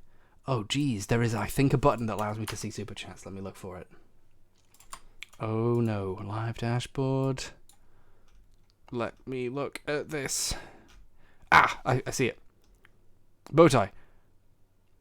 Opinions of the community and a bad having seen without it. Someone from the skeptic secular humanist. Ooh, God. I think. Hold on. While I get this thing working.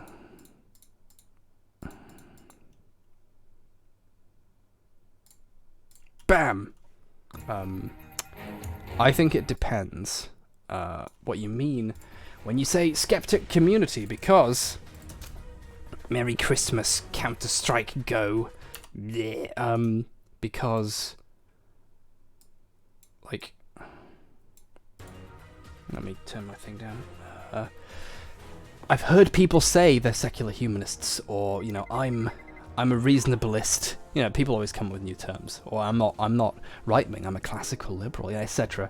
And so when you hear secular humanist, you'll think something different from what someone who's experienced that community might think. But, you know, so is Armored Skeptic a secular humanist? Is Philip DeFranco? I don't know anymore. I don't know. I lived in this beautiful bubble for a while where I was like, Richard Dawkins and Pinker can do no wrong. They're humanists. They believe that things should be good. Like, no, it's not that simple anymore. I do love that in terms of like progressivism, the bar has slid down so low I can now trip over it, you know, by saying things like, oh, actually racism is bad. Like, things have gotten that far where, like, I can thrive because, you know, I don't deserve it. But thank you for the super chat.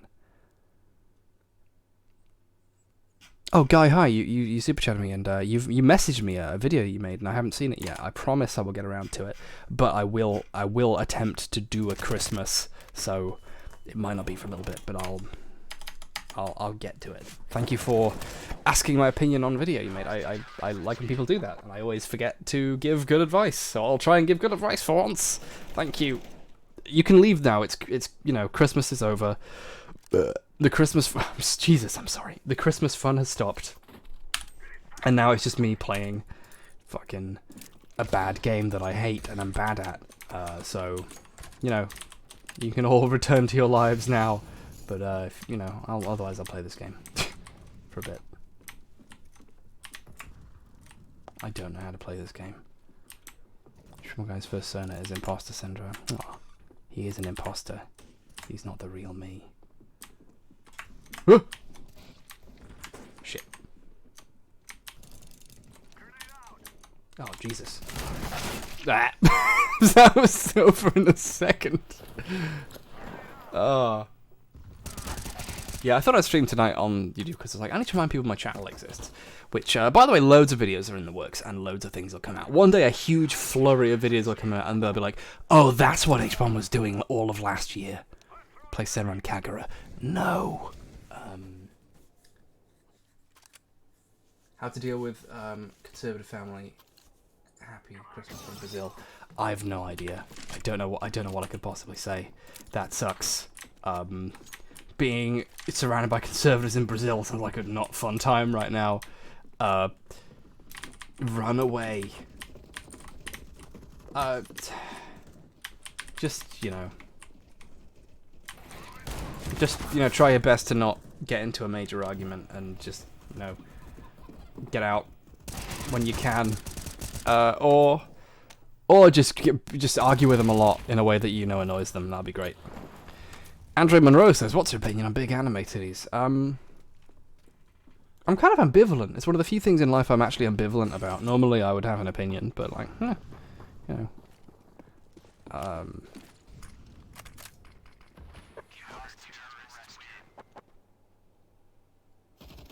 can't believe it. I love that you only have to rescue one hostage now, and then it's fine. Like, yeah, globalists pouncing on my boys' war on Christmas to this globalist. That's brilliant. Thank you. That's what we all hoped for. Merry Christmas, snowballs. Hey, please look up World of Maps in Ottawa. I used to work there, and my boss once sassed a flat earther who left a bad review due to no flat maps. That's incredible. I mean, technically all maps are flat.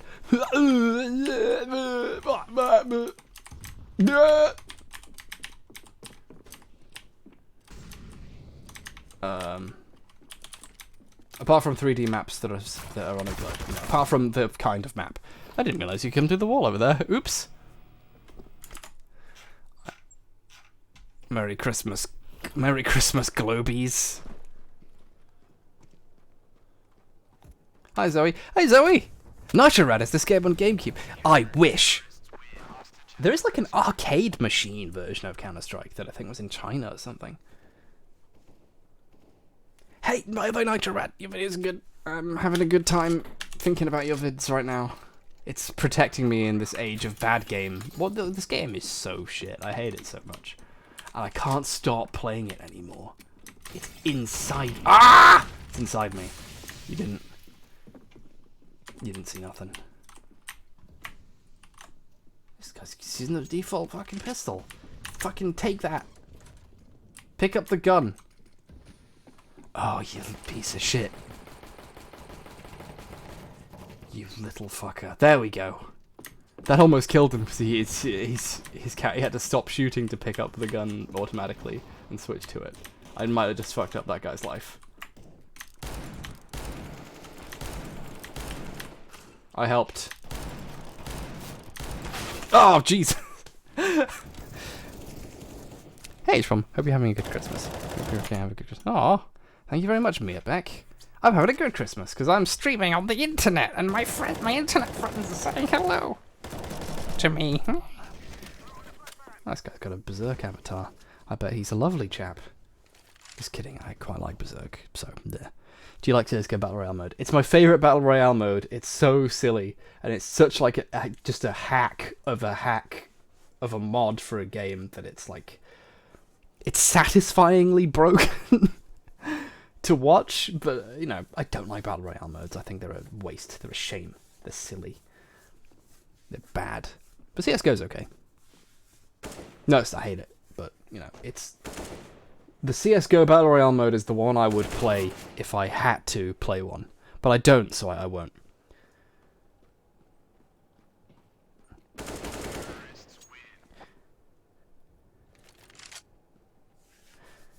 Caitlin Kunkel says, Christmas is cancelled. Now it's time for Mr. H-Bomb to soothe me to sleep. Except for the gun noises. I love this service, and it's highly appreciated. I'm going to jump on that Twitch channel as soon as I figure out the best way to watch. Awesome. Thank you very much. I'll try and be soothing.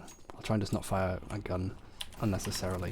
What happened to David Serini? YouTube deleted his account under circumstances I don't know about. Maybe they just finally got around to the racist videos.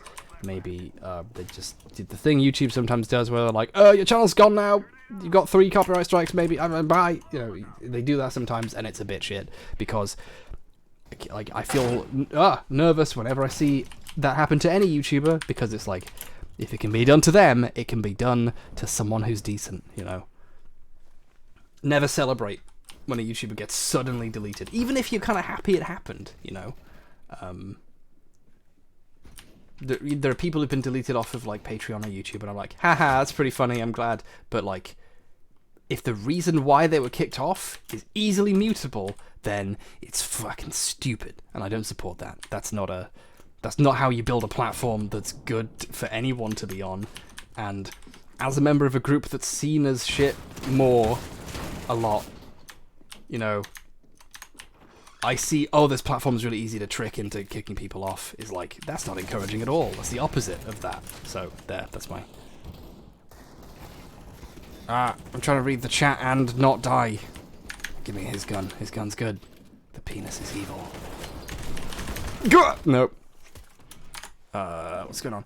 I just need to tell you how much your work means to me, says David's Sermonetta, because you've been able to actually introduce subjects and make them intriguing to delve into in a fun and really clever way. Lots of love from Sweden. Thank you. And if you chose to delve into them afterwards, if you had that interest, then I guess I did my job, but you did most of the work there. Remember that. And Christmas is cancelled. Math Effect 3 says, isn't it strange that Atlas is always shown carrying the world, whereas he should actually carry the sky? That's a really good point. Yeah, basically. Like, he should be, but how do you do an artistic impression of holding up the sky? That's ridiculous. It's very difficult. Yeah, like, Sargon was kicked out for racism, which is fair, but he was kicked out because, finally, he pissed off the alt-right people enough that they decided to, you know, do the shitty mass reporting thing, which you could easily do for a lot of people who don't deserve it. So it's always a thing I'm a little more worried about than, like, glad. you know, it's something to. I'm aware that celebrating can bite me in the ass. Basically, this is me being tactical about. Aha! Ah! What's going on here? Oh, I see you there. I see you, baby. Welcome to shit. Should have used the other gun. Shit, I'm dead now. Ah! Fucking goddamn it. Spice E says, "Hey dude, love your videos so much and happy holidays. Hope you have a good one." I'm having a great one, thank you. I'm having a very normal one. Andrew Monroe says, "H-Bomb, I finished Fallout 1 because of you. Thanks for that, it is the best game. I like Fallout 1 a lot. Possibly more than 2, despite 2 being better. How does that even work? I had the most fun with it. I play through it in the most standard way every time, because I don't even care about playing a character. I just have a really nice time. It's a good game. Good night, H-Bomb, love you, Merry Christmas. Good night, Lance Lasser, and thanks for watching. This person's name is Hentai, and it's an anime girl with a Christmas hat. That's Horror, isn't it? That's the character, the wolf character from Spice and Wolf. I've not seen it, but I know about the wolf girl character in it. I've been on DeviantArt before. I meant to watch that. Someone I know watched it and said, "Oh, it's all about like the logistics of trade," and I was like, "Fucking yes!" And then I like it. They gave such a glowing positive thing that it sounded so extremely my shit that, like, in terms of being like an interesting show, that like I didn't watch it because I was afraid that it wouldn't meet those expectations. And since then, he's learned to manage my expectations. So he sold me on a show by telling me that it got really bad. And he said that as a lie. It actually just got slightly worse than being good. And like, he got me. Because if he told me it was good, I would have been afraid to be disappointed. So, like... And that show was, I'm trying to remember the name. You Won't See Me Coming Till I Strike. What's the name? Gankutsuo!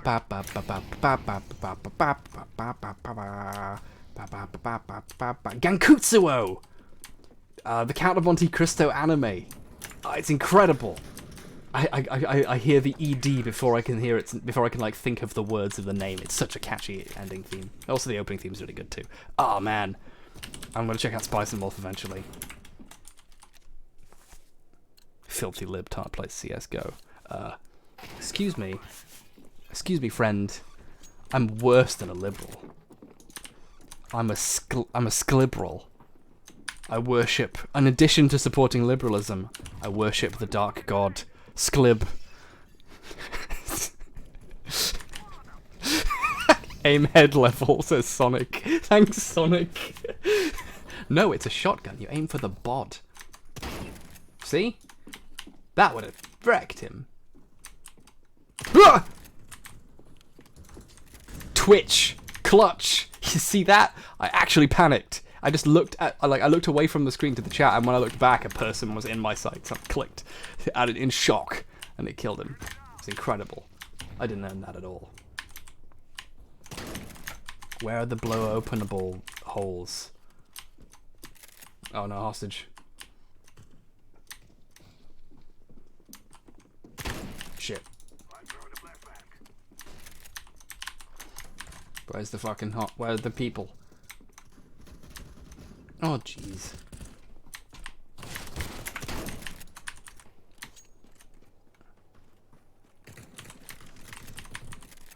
What's going on here? Looking for the hostage return zone. Did you watch Kill la Kill yet? I watched Kill la Kill when it came out. I had a really good time watching it. I really liked Kill la Kill. I can, like, Kill la Kill is like Cannibal Holocaust in that I think it makes an interesting point, and I think it's well made, but 100% would never recommend it to anyone else. I see why everyone doesn't like it. I get it. I think it's a really excellent thing on both counts, both of those things. But like, I would never be like, this is a show that I would want to recommend. It's one of those, like, there's stuff in it that you're like, they could have not put that in there, or the point it makes is interesting, but it's like problematic in a way that is like, you know. It's like Chapo Trap House, like... Oh god, does that come out somewhere else? where like Chapo I find them funny. I finally got around to listening to them. I think they're pretty insightful at times, but like you don't have to like Chapo Trap House. You are right to criticize them in places. Go ahead. You know, it's one of those things where like having a nuanced view of the thing feels like you're treading on some people's feelings in a way that I'm not comfortable doing to people. So I try and be very careful saying like, hey, this isn't for everyone. There we go. That's my long rant about Kill the Kill. Go on, Chapo. Maybe. I'd considered it, and I almost kind of did when I was in every 6 months when I end up in America. I intend to do Chapo maybe, and I've met Felix once, and he's really nice. He's a really nice guy.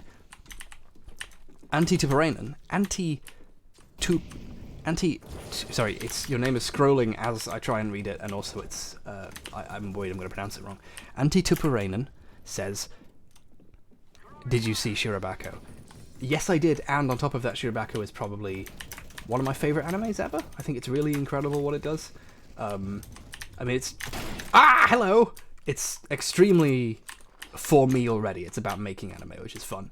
But it is also very clever about what it's also about, which is dealing with the realization that the thing that you wanted to do with your life isn't that satisfying and is a lot harder than you thought it would be. There are so many moments of extreme pathos masquerading as happy, uplifting moments that just... It's like getting kicked in the guts by something you love.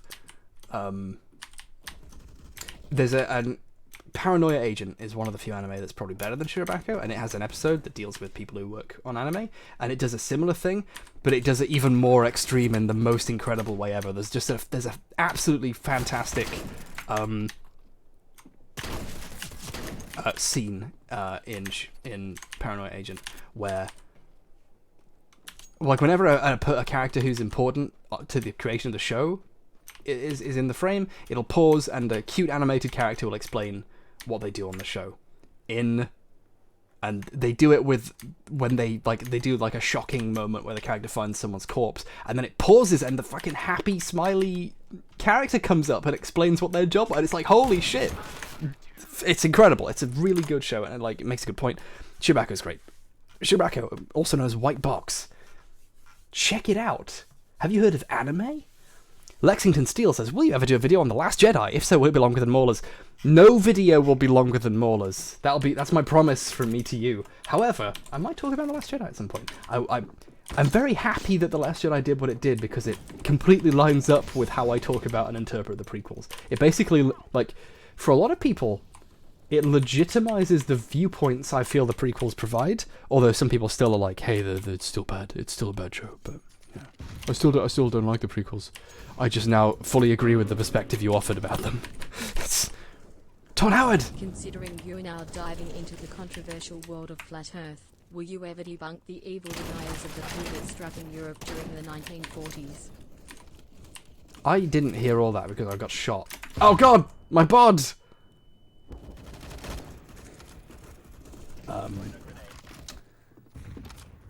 Someone with a Pepe avatar says that The Last Jedi was terrible. You just self-selected yourself out of all future conversations on my channel. Yamaru-chan. Oh wow! Not everyone. Okay, 2 people. Everyone in this server is an anime. Have you ever revisited No Man's Sky? I've meant to revisit it way more and do a video about it eventually, and I just don't get around to it because it's like, I know this will be a whole thing. I'll open this up and I want to play it forever. Someone said I missed their super chat, so I'm gonna go to that. Sorry, I ate some Lindt chocolate to celebrate Christmas before I streamed, and it's going right through me. It's making me all burpy. Yeah. I was so healthy for a split second when I stopped eating for weeks, and because of my mouth ulcers, I just could eat like soup and gravy and cheese, or something healthy. I forget what I ate. I think I mostly ate kidney beans in chili sauce, which is all I ate anyway, really, when I was being healthy. Anyway, I ate some chocolate, now I'm all burpy. I'm watching your videos since your first major response video. Your videos are really entertaining and informative, and they're great. Thank you. Oh, cheers. I'm looking for questions now. Did I miss the super chat? Oh, I'm scared. Dashboard. Have you seen Wolf Children? I meant to see Wolf Children, and I haven't yet. I'm a big idiot, baby. My mum put a Pikachu Pokeball and coffee in my stocking. I thought everyone should know. Thank you for your time. Mum's the best. Love you, Mum. That's cute.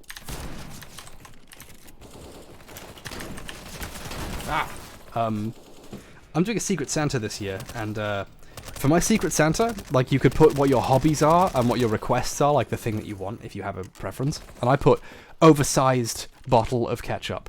And for hobbies, I put large food. So they know what I want.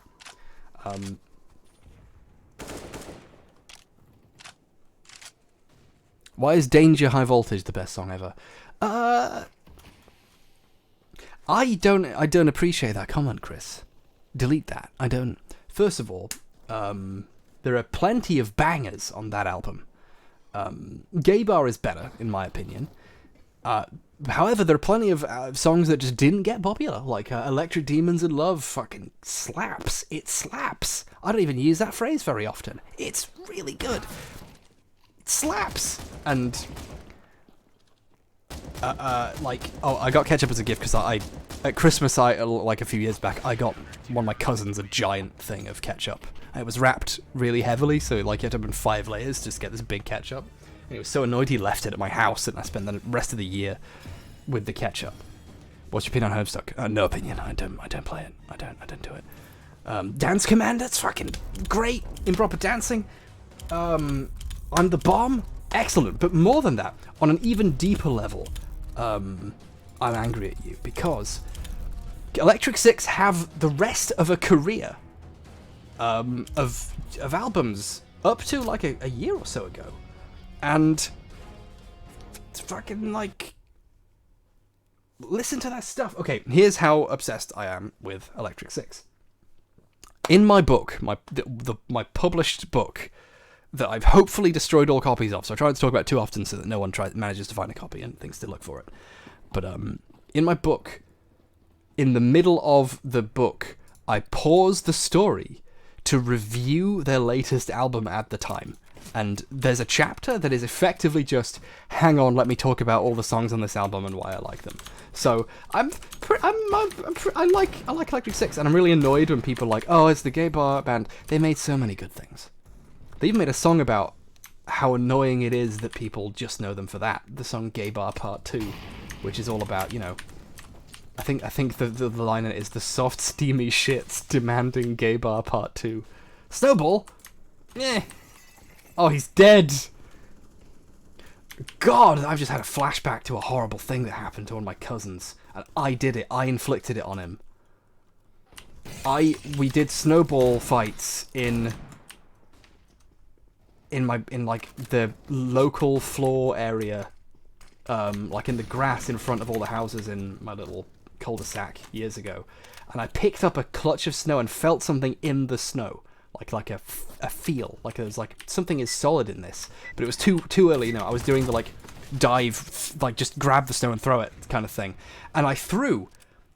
It turns out it was a fucking mug, an actual full mug was just on the ground in the snow, and it hit him in the fucking mouth. Like, oh Jesus. Sorry, just that snowball, like someone dying as I threw just fucking triggered like the worst like memories of my life was this moment of fucking hell. I'm so sorry, Chris. God.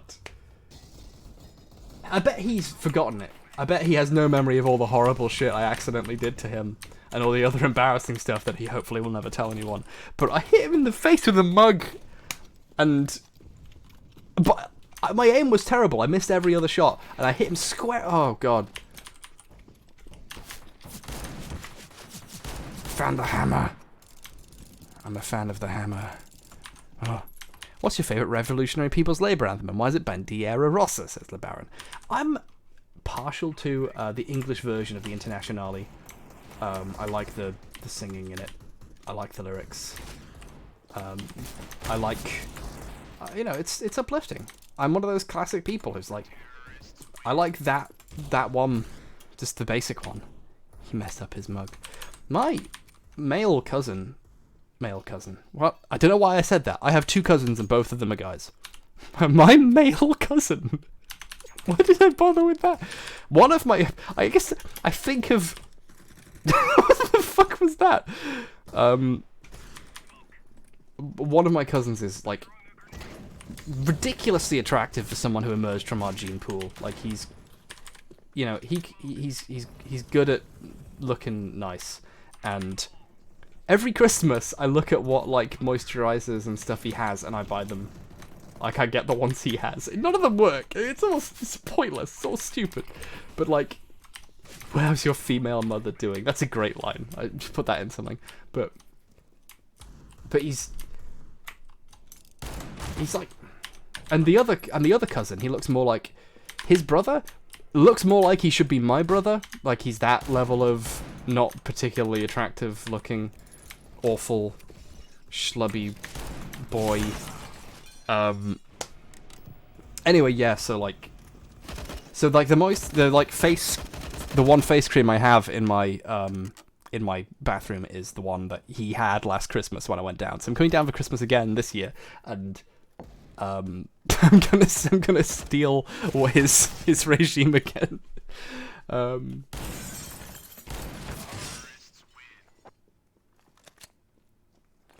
Aww. Kona Sophia says, rude, her bomber is a hottie. Why else do you think I watch these videos? For knowledge? Wow, thanks. I'm upset by that. Ollie, Philosophy Tube Man. Oliver Philosophy Tube Man, that's his full name. Uses, like, coconut oil or something. Or something coconut themed. Butter, maybe. Coconut butter. Not just regular butter. I wonder what happens if you moisturize with butter. I should moisturize with butter for 2 months and see what happens. But yeah, so I really feel bad about messing up my cousin's mug, because, like, he's the only one in our whole family, perhaps ever, who has the good genes. I killed a guy with that gun. Then that was a good shot, apparently. But and then I hit him with a mug. You know, it's awful. What do you think of the whole fiasco at Gatwick with the drone and the fact it turns out there probably wasn't actually a drone in the first place? I cannot wait to talk about what the fuck happened with the drone in a year, like when it's like a retrospective or something, because that whole thing was incredible. I'm still streaming. I was here 2 hours ago. Yeah, I'm still here. What time is it? Oh Jesus, it's 1:15. I should go to bed. Mug face. Where in the northeast are you from? Well, I've lived in the Midlands most of my life.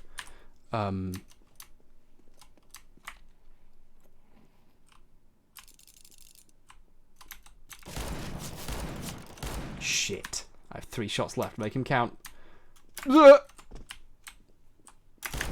Oh, Jesus! I found the hammer and it got him! Oh. Ah. Wish I could have slit him. I should go to bed today, but I'm not going to bed. Thank you. Just want to see the goddamn fucking Kevin Spacey video, though. Video? Oh, God. I'm gonna have to look this up when the stream's over. What the fuck? H1 reminds me of David Firth sometimes. Nice. Cool. I like some of his stuff.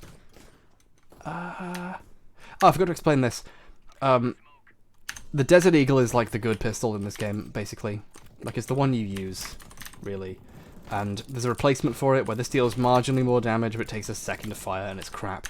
So someone got me, for my birthday last year, a really, like, I just got this game to play with this one group of friends, and they got me a skin for my birthday of the worst gun with a kill counter on it, and basically said, now you have to use this, haha. So I basically played this game just to score kills with the worst gun in the game. And it's really fun.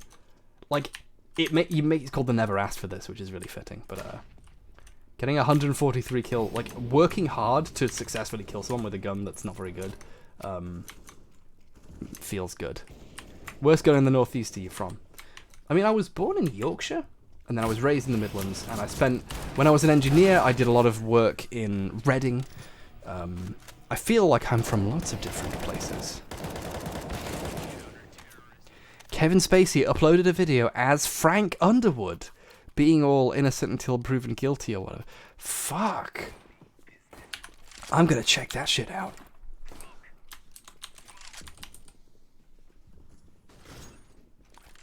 Shem the Penman says, you are possibly the ugliest person I have ever seen, and barely smarter than the average YouTuber. So I am, but just slightly. That's okay, I can live with that.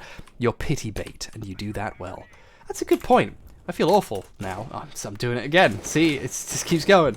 I do try and be very not self-deprecating anymore, because I feel like maybe I'm just fishing for compliments, when actually I'm just trying to be honest and venting about my actual dislike of myself. But okay, I'll try and be less pitiful. Thank you for the advice. Let's use this as a teachable moment. Paulie says, is this High School Simulator? No, I'm afraid not. This is an office simulator. This is Postal 3. Just kidding, they already made a Postal 3. Wasn't very good.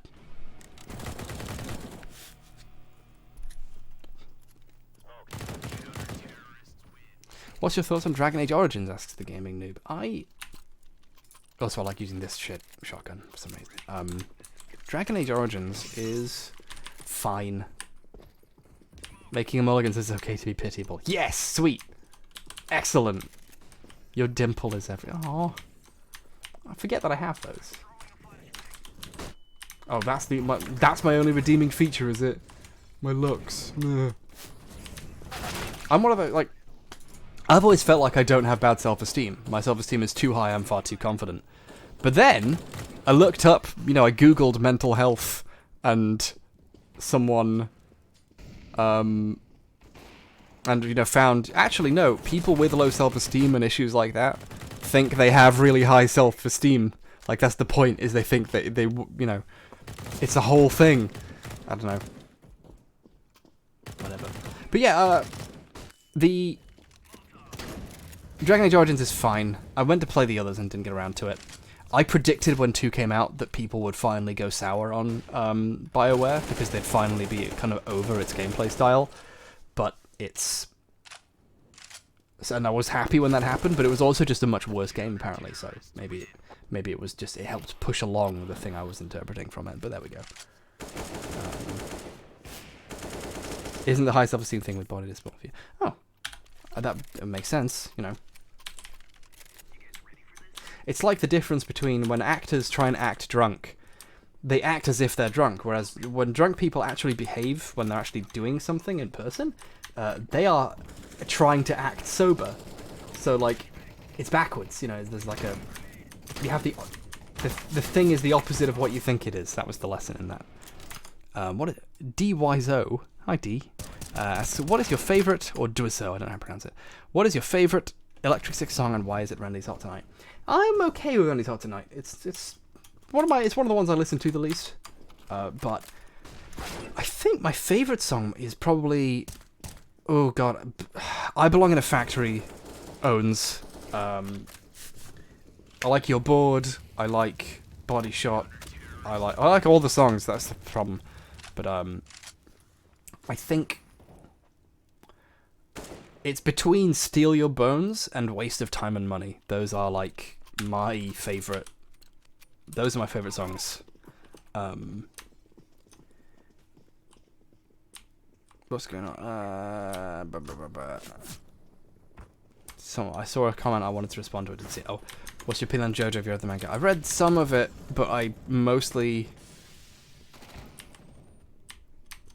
just watched the anime, and I'm partway through Golden Wind. Oh, someone's telling me a thing, how to do console commands to make the crosshair smaller. Apparently console's been disabled. Oh, it's there. I changed it. CL _crosshair. Crosshair style 2. Bam! Oh man! It just works! Bam! Dead. Instantly kill someone with it. That was my experience of Counter-Strike back in the day. It was you change the crosshair style and you kick ass with it. Like with the TMP, you set the crosshair really tiny in Source and you win. It's fucking great. This game's so silly.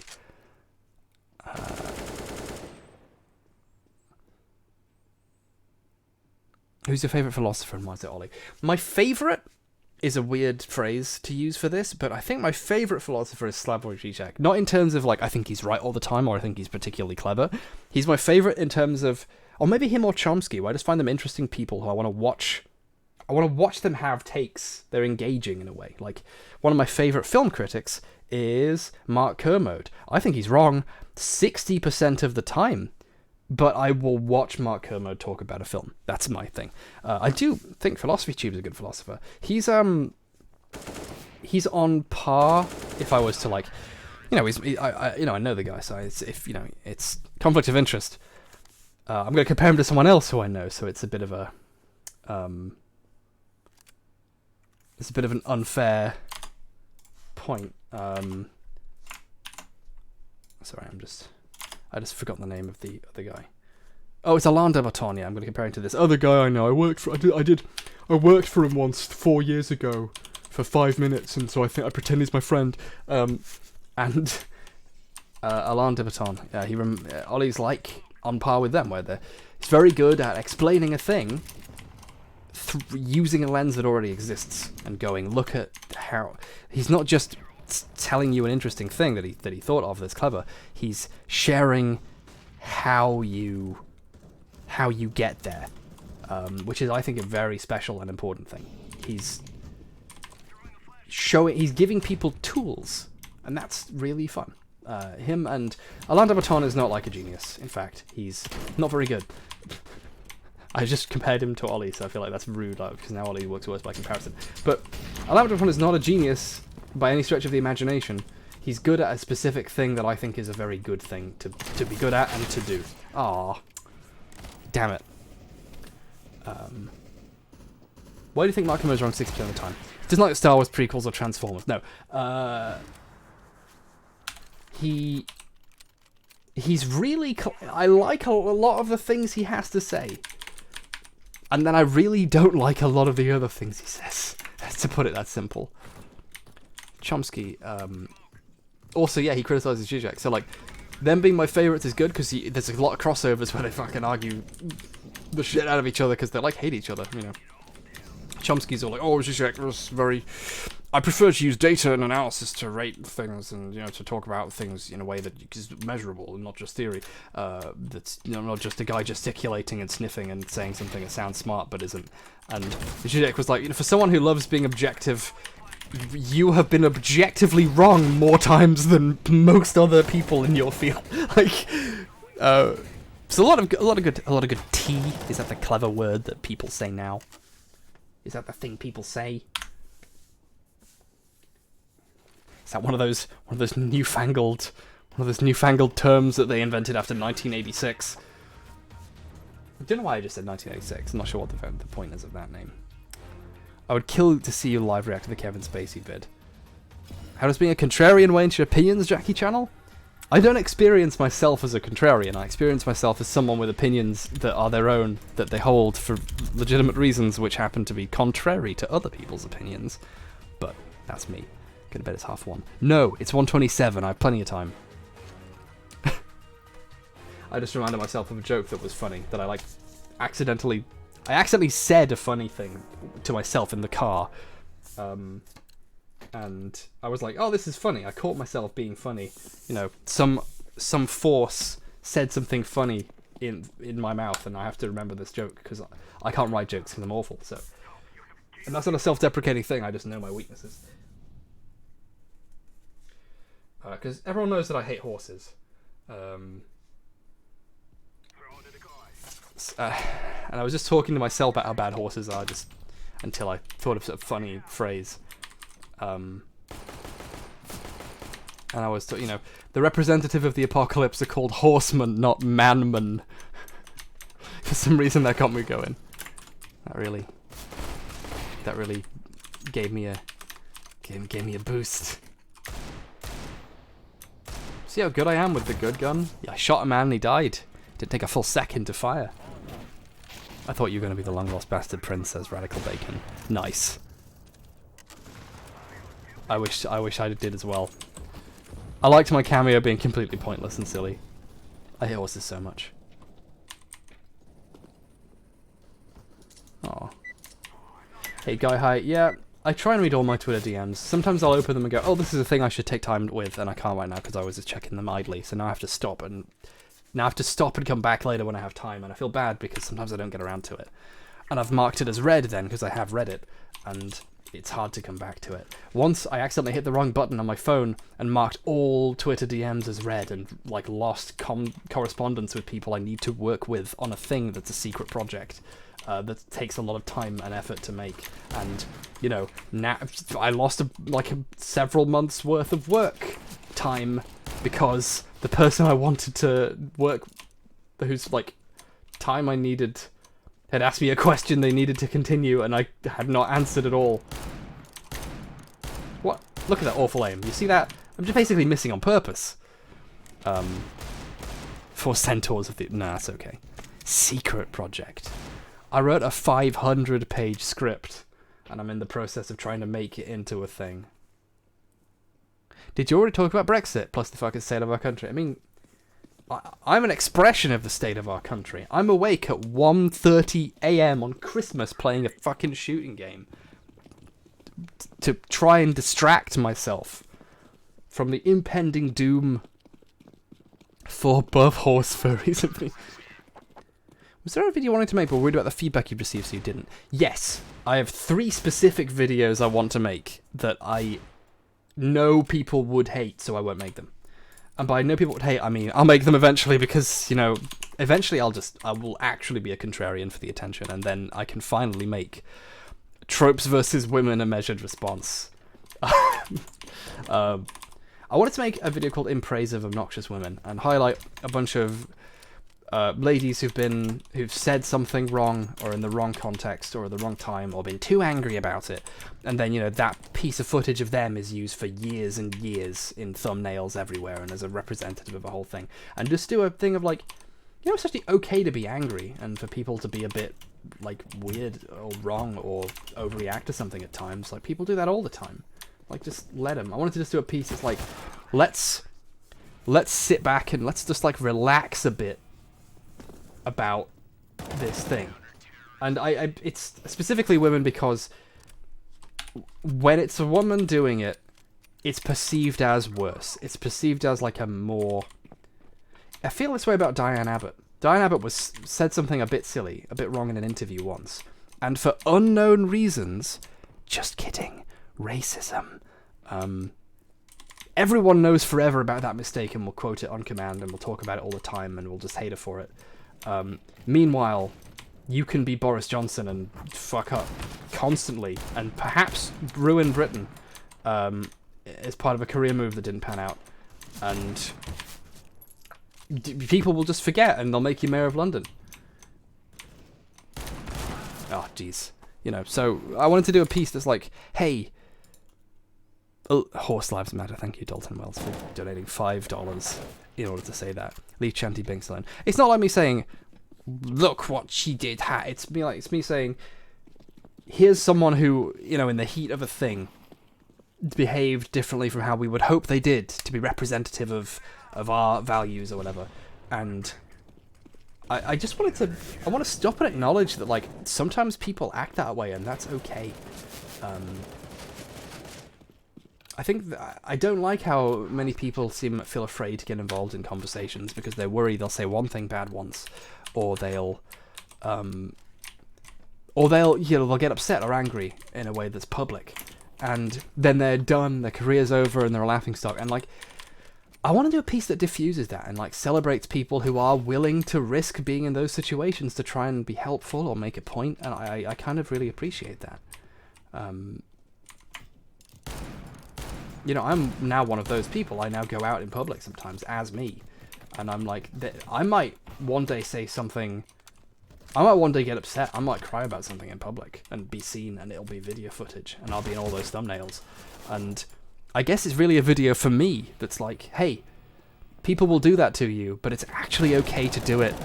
Don't worry too much.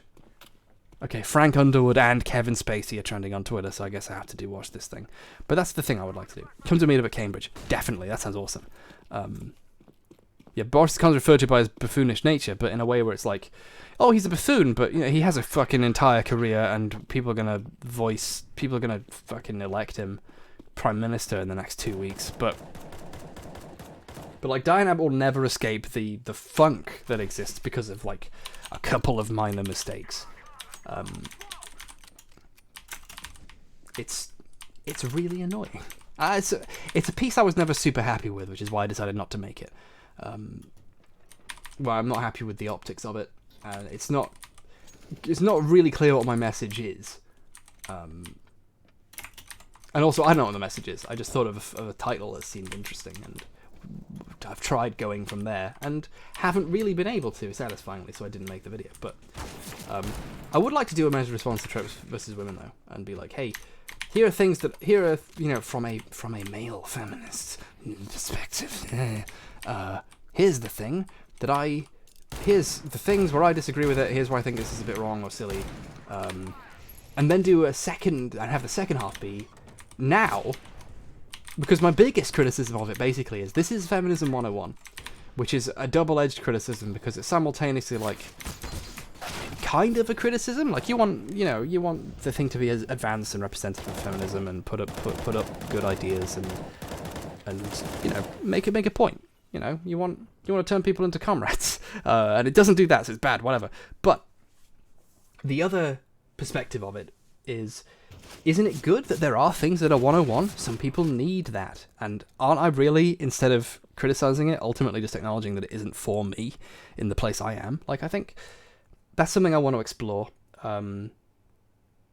Because, you know, I really found Tropes vs. Women obnoxious when I first watched it. And over the course, like, of a number of years, I've come around on it in a way where I'm glad it exists. And then part two would just be like, now let's use the treatment of the woman who made this as a case study in what happens when you are even a 101 feminist on the internet. Like, there's, like, Tropes vs. Women existing has been such an interesting thing to look at and think about. It's like, it's fascinating. So I'd love to do a piece on that, but there are so many people in the world who could do with being criticized more, or issues that could do with being talked about, and I have currently no intention of spending that much of my time going, here's a feminist I disagree with slightly, and who in the end I decided actually it was okay. Like, who am I? It's not like Lovecraft, where I'm like, here's a guy I thought was good and who is absolute shit. It's like, here's someone who I thought was bad and is fine, and thought was bad in a way that isn't like they're bad people. I just thought it was bad, like, oh, I didn't enjoy these videos, but like, so stupid. Basically, I have enough of a sense of optics that I will not make that video, despite feeling like there's a decent point, but it's not worth it. If that makes sense. Why are we yelling? Was I yelling? When I want to make a point that's like clever, I raise my voice to try and make it sound interesting. You know. Someone sent a message that I didn't see. Why are there so many Theresa May memes? I don't know. Probably because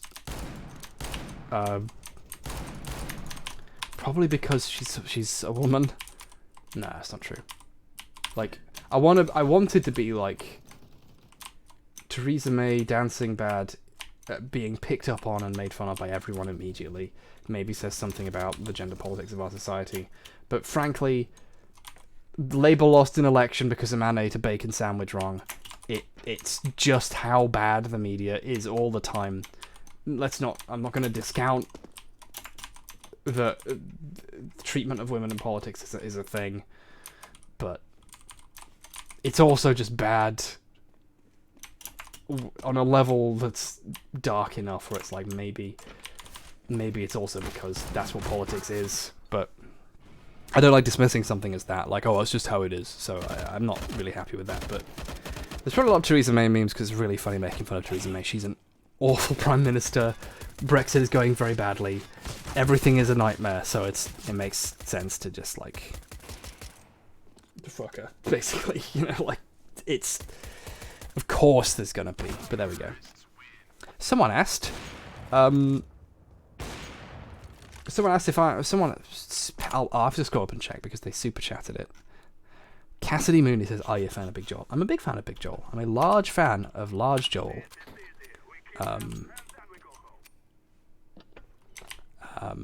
He is me friend. I've never met him or anything. I don't think we've even spoken, really. But I like his videos a lot. Why don't you address the Electric Six question? I didn't see that. Is that a joke?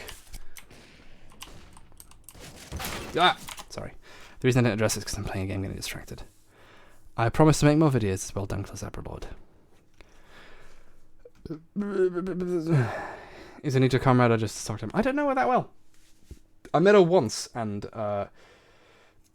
all that happened was she argued very emphatically and enthusiastically in a way that was really fun to watch with my girlfriend about whether or not Angel was a good show. I think she's a fan of Buffy and of Joss Whedon in general, which, you know, each to their own, I guess. But she didn't like Angel, so... My girlfriend brought up how good she thought Angel was, and I've never seen either of those things. I have no skin in this game.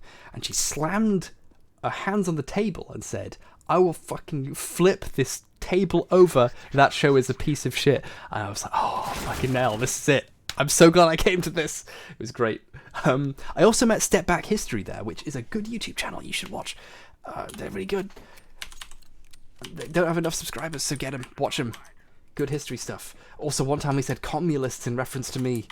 So, there we go. Not Haraka. Is the left T side? I don't know what that means. How do I not know what that means? Whenever someone uses a term I don't know, I'm like, shit. I'm going to reveal myself to be a fool who doesn't know anything. Vinlayel says, David Lynch, what do you think of him for real? David Lynch is great. He gets a lot of... Tristan is a good boy, yes, thank you, Barbara. David Lynch, I bring him up always in questions of intent, because he deliberately, like Zack Snyder, obfuscates his beliefs, his politics, his ideals, his point.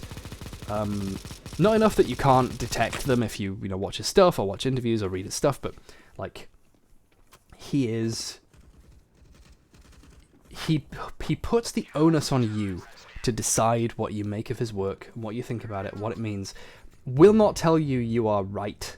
Oh, that's the correct one. More often he will tell you you're wrong even when you're right.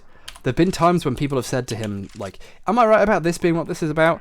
And they are right. Like, what they've said is effectively accurate enough that it's probably what Lynch intended.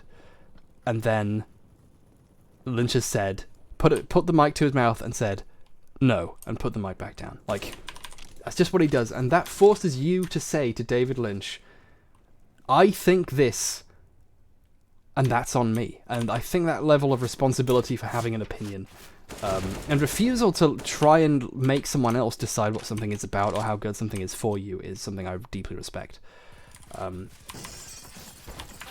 Snyder does it as well by making frankly bizarre comments on purpose, where he's just like, oh, I really like Ayn Rand.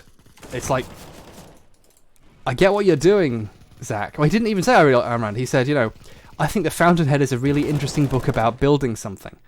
And this is the guy who made 300, which is effectively Starship Troopers 2.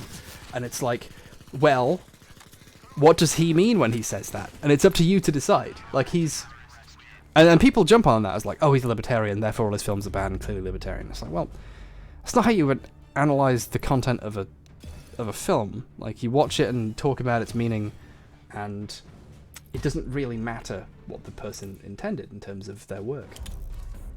And yeah, but I find that it would be very easy for Snyder to stand up and say, I am very left-wing, or I am a libertarian, but he doesn't. He doesn't expose his politics. He says vague things that are basically like trolling people. Or he makes a whole movie that's just making fun of nerds who want to see the movie that he said he was making, which is Sucker Punch. It's literally called Sucker Punch. And nerds watched it and were like, this isn't giving me what I want, this is making me... And then, a lot of people who are a little more not foolish watched it and said, this is very exploitative, not realising that it's a film about exploitation. That's kind of what it's about. It's really on the nose. It's my least favourite film of his because its point is so clear that I felt like I could stop watching it halfway through and I'd got it already, and I don't like being in that place with the film. There's a guy right there.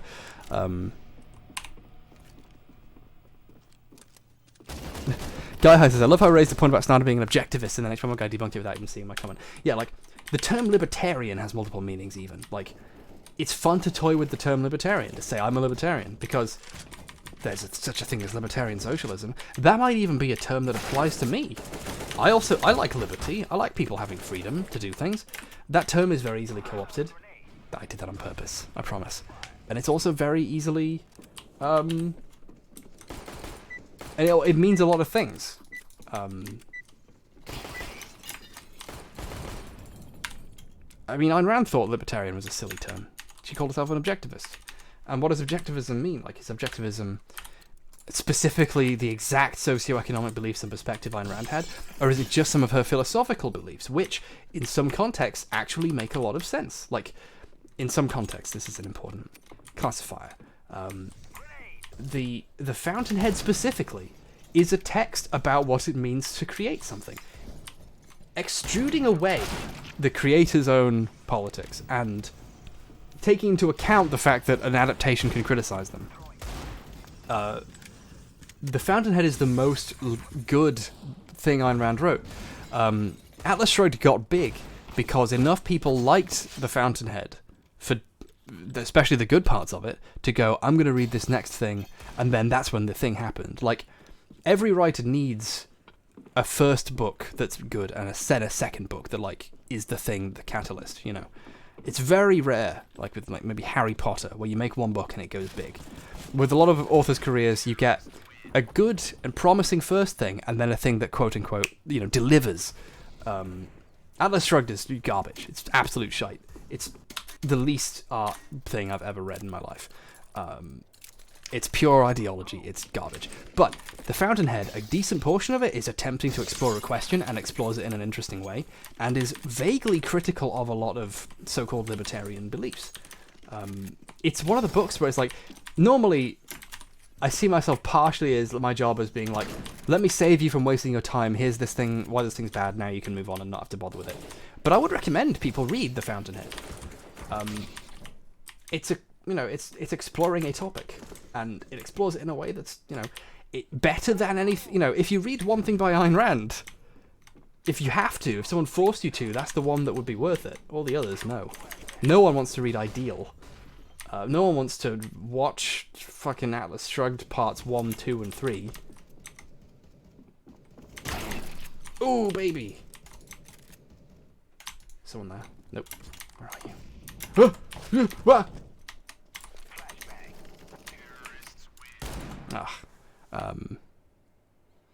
Yeah, but yeah. So don't violate the NAP, and it's not called. It's called a phebophilia now. So I'm very curious about. Yeah, Naruto is definitely better than Atlas Shrugged, but I'm very curious about how Snyder's going to adapt it, because I read his films a certain way. People tell me he's a fascist and also a libertarian, which is a little bit bizarre, because those things are actually in conflict with each other. In terms of philosophy, in terms of, like, end results, different, but calling, you know, those words have a meaning. But so I'm curious about the Fountainhead and what he will do with it. The Fountainhead's about a guy. Also, very fitting story for a man who made the movies that he's made, because, as I'm sure you're all aware, because everyone else because every liberal on Twitter and every film critic, pop culture website who talks about The Fountainhead has definitely read it. So as you all already know, The Fountainhead is about someone who is so engaged in satisfying their creative vision that when they realize it won't be satisfied, they destroy the thing they have made. For a man who made a series of films that are very critical of a certain way of thinking about pop culture, of certain stories, specifically the kind of things Joss Whedon makes, the man made Sucker Punch, which is a film about how much he wants to punch Joss Whedon for pretending to be a feminist and not actually being. That's what that film is about. It's very straightforward. Joss Whedon is the sucker in Sucker Punch, but for him to make a series of films, an entire cinematic universe criticizing a specific worldview exemplified by one man, get executive meddling to happen so continuously, so much, be so misunderstood by critics who just want to make him out to be a fascist, for him to get that far, and then deliberately, when he decides to leave the project, handpick Joss Whedon to replace him as director. That is the Fountain. That is actually the plot of the Fountainhead. That is Howard Rourke. What his name going? I'm gonna fucking. Oh, that's like if it was like if he hired fucking Zack Snyder to finish his Skyscraper. Like fucking. That's incredible. Like so, him quitting and going, I'm gonna make the Fountainhead is really funny. That in itself is like him telling you what he thinks about these films. But there we go. I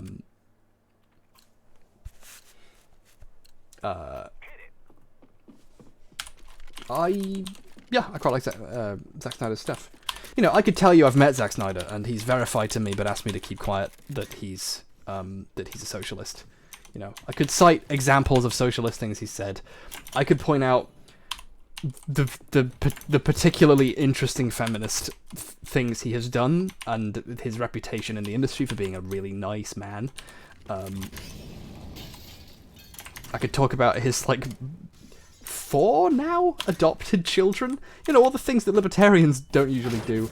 The fact he sees himself as one part of a couple who work together on films, and his wife is effectively half of his work, half of his oeuvre. I could talk about all of that, but I'm not going to because people, because as we all know, he adapted 300, and he said the Fountainhead is in it. He said he wants to do the Fountainhead, so clearly he's a fascist who needs to be stopped. I'm Movie Bob, and that's the big picture. I'm sorry. Cut that out. Don't clip. Fuck. Oh.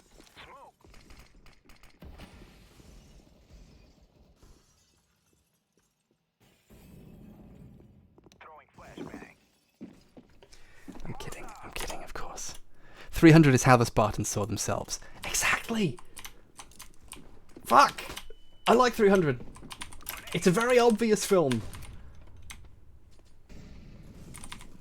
Movie Bob agrees with you, though. No, he doesn't. Well, he agreed with me about Sucker Punch, but then, he watched Batman vs. Superman and wrote a tweet storm about how he fantasizes about Zack Snyder owning a motor oil-scented candle or something. Don't get it. Don't understand.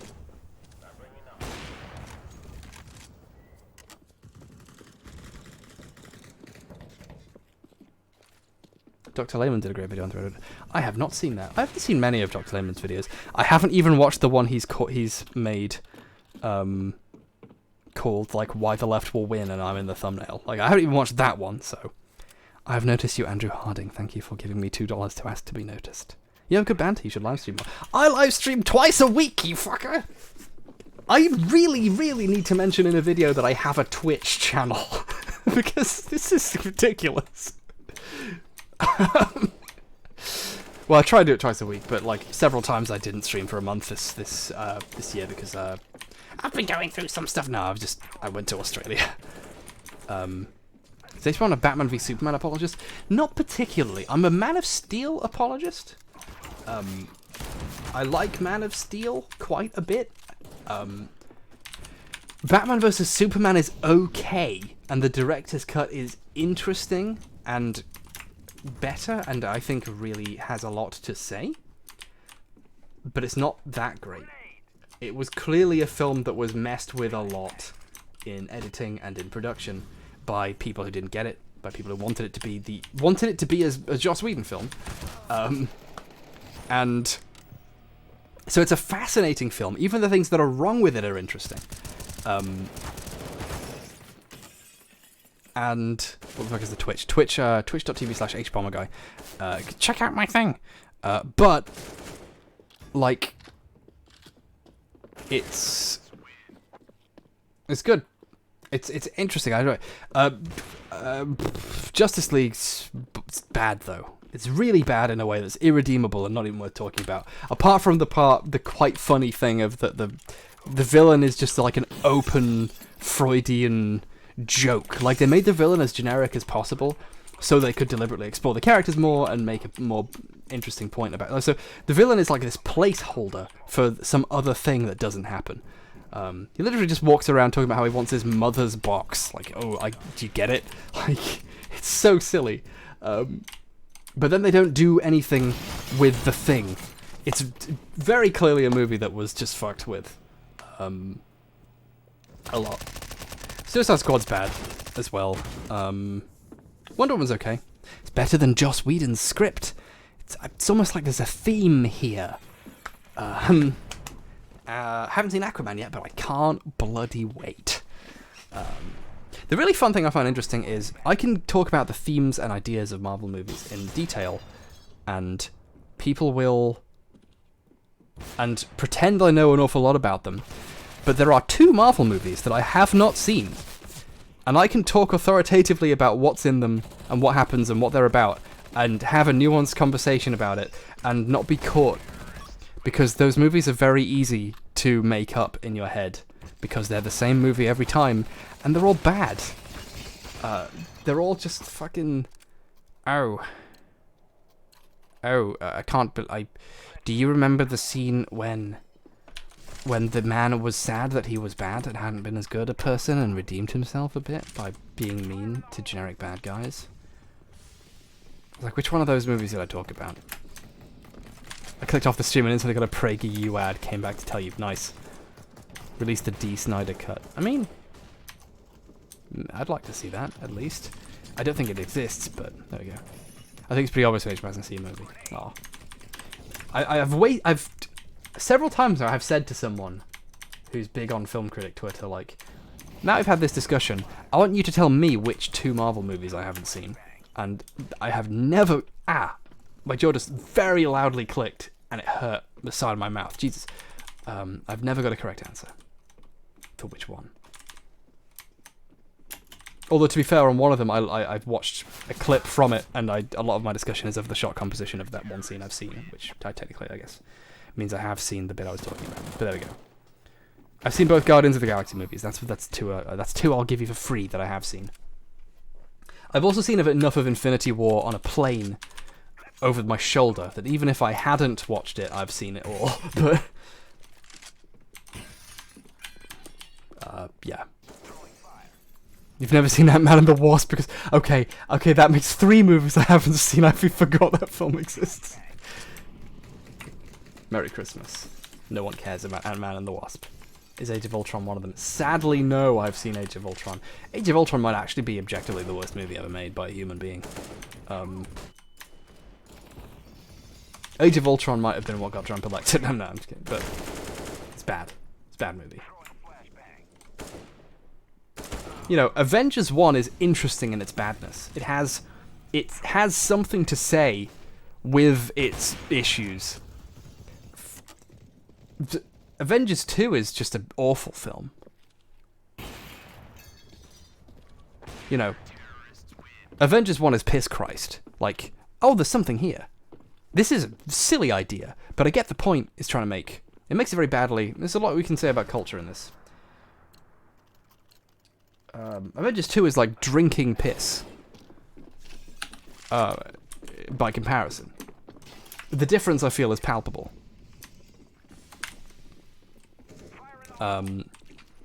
Thor 3 and the other one, Black Panther, those are the 2 actually good movies. I think Thor 3 is better than Black Panther.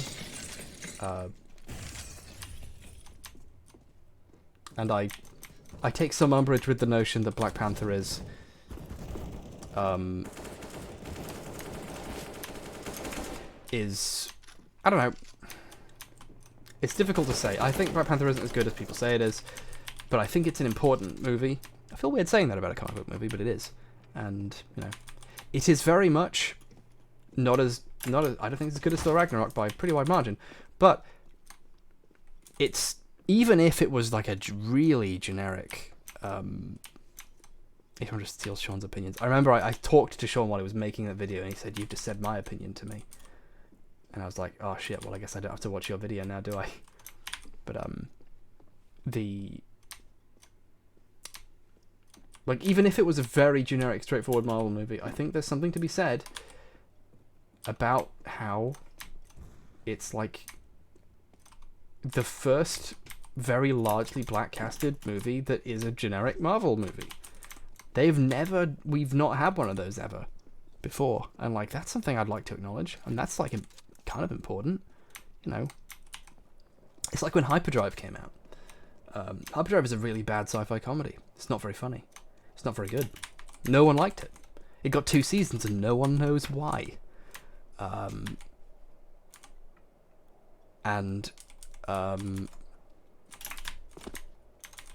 in a way, it's like, I dream of an I dream of an age where there can be more shit sci-fi comedies.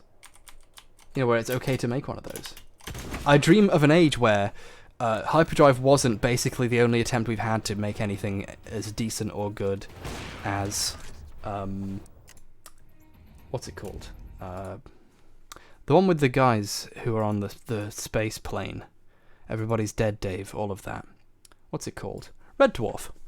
Forgot the name of Red Dwarf. It's 2 a.m. Merry Christmas. Hyperdrive was like, someone tried to make Red Dwarf. Someone tried to make a good sci-fi comedy again in Britain. And I want to live in a world where that isn't a massive fucking disappointment. So, like, on the one hand, Black Panther isn't as good as I would have liked it to be, so it's disappointing. On the other, I want to live in a world where a movie like Black Panther comes out every year, and it becomes okay that most of them are bad, It's one of those things where there's something... I brought this up before with the aspirational leftist infighting. We leftists fight a lot because we want to live in a world where that's the worst fight that we have to fight. Briefly, you can convince yourself the worst thing in the world is that someone is a soc dem instead of a sem doc, or doc sem. I don't know the name anymore, because that would be nice. When actually what we've got is you have a bunch of people asleep at the wheel in your government who don't know what they're doing, and they're gonna kill us all. And arguing with someone who's very similar to you, who you agree with, is invigorating because you can get incredibly mad about something minor, and you briefly convince yourself that all the problems in the world are minor. And we all want to live in that world. I want to live in the world where my greatest enemy... Wouldn't it be great if Chapo Trap House were the worst people in politics? Where, like, their problematic behavior, was the worst thing that happened that day. Instead of what actually exists, which is the constant cavalcade of nightmares and death. So there is this... That's my... we live in a social simocracy. So, that's kind of my take on it, is like... I think a lot of infighting that exists on the left exists for a reason that is very understandable. And also because, the left actually cares about being right and doing right by people. So it's very easy to be like... It's very easy to fight against the people, whereas the right are like, I hate these people, but I'll fall in line and vote for the thing that the guy says. You have right-wing people who are like, Milo is gay and he's going to hell, but I like that, and I don't like him, and I'd never want to be in a room with him because I'll destroy him or something. And then, but I'll support him. It's like this weird thing of like, the right don't have enough principles that they can infight. That was kind of the lesson. Here's the lesson of Trump. I've done some thinking for 5 minutes and I've decided to make a sweeping political statement. But the force with which people managed to fall in line behind a clown man who doesn't know anything says a lot about the rest of the party and didn't really even say anything about Donald Trump. Like, whatever. Like, there are plenty of those people, and the party is made of them. He's just the most, you know. That's the thing, you know. Every conversation between Rubin and Shapiro is a very good example of that. That's an excellent example. When right people fight, it does get dirty. There are times when it gets bad, but politically they will agree on everything and try not to fight. You see the same thing with flat earthers. They have there's a lot of like minor arguments about which model of the flat earth it actually is, but they don't really do that. They stop and go, no, what matters is the earth is not a globe.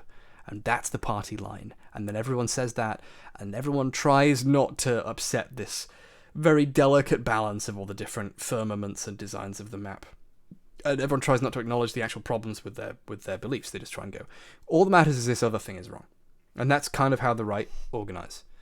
The left organize under having principles and discussing what those principles are, which is fucking like, that's like, you might as well pour gasoline on your entire family. That's just like, well, good luck, fucker. We're all dead now. You should have just said you were a libertarian or something. I don't know. I like people who say they're libertarians and then stop to point out what that word actually means and its historical thing. It's like, oh, you did the clever thing that 8 million people have done, but it feels like it starts to feel like a weird show of solidarity because finally there's a joke a lot of people have made. It's like whenever someone says, like, you know, I hate welfare, corporate welfare. It's like, I've heard that joke a lot of times in my life, but I feel at home when I hear it now. I don't feel bored. So it's like, it's like, what, you know, that's the closest we have to left unity is when people copy the same overused joke. Whereas right unity is like, let's just vote for genocide, man. You know, he's the right wing guy. It's like, you know, welfare is necessary for society. Yeah, well, of course it is. It's very necessary. It's a very important thing. It's an excellent invention, and it's good. And it's good to do welfare. I'm being really straightforward here. Let's do welfare. But, you know, maybe we should give a few billions less in subsidies to weapons manufacturers. I mean, maybe that money could be better spent. Some minor suggestion for me when we build the next budget. Have you heard of a channel called Smile Titans? I've never heard of that. Apparently Dan has a video out, which I've seen. I've actually saw that video. I saw it. It was me. He was like, posted it in a Slack. I was like, I need someone to approve of this so I know it's good so I can actually make it. And I was the guy who gave him the go-ahead. I watched it and said, you should do it. Is the nice lighting ContraPoint's influence, or is it just a genre-typical aesthetic choice? Asks Abby. Well, Abby, let me tell... a lot of my lighting choices have been me. I have enjoyed messing with lighting in the past and just getting more creative with it over time. Then ContraPoints kind of took doing lighting and ran with it as hard as she could and did amazing. And when I was at Philosophy Tube's house doing a stream, he had a coloured bulb. He was like, Natalie has 2 of these, I've got 1. This is what we do now. And I was like, oh, I'll get one of those. And none of my lamps fit the bulb. So I'll show you. I brought in my softbox and just that's the only thing I have that fits the new bulb. So I'm using that for streams because it's quite fun. It's also quite nice having coloured lights. I've never had a light like that before. Normally I use gels or colour correction. I just like blue. It's a nice colour.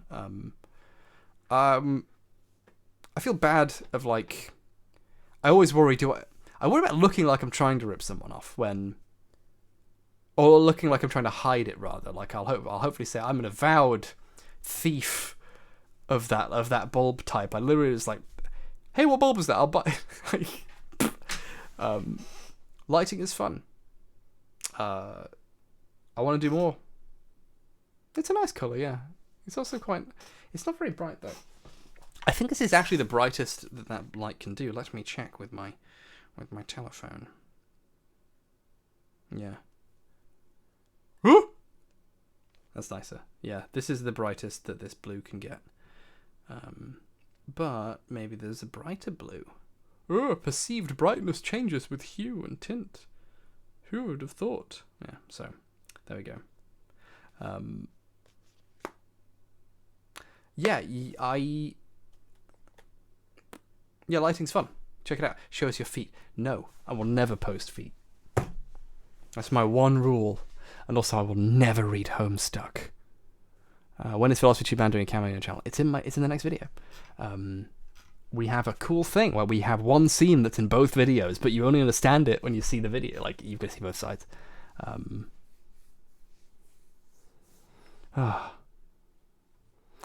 Yeah, I sort of get okay lighting on a budget without even being artsy. A basic light, like, you can get a decent LED light. Here's a light I used to use.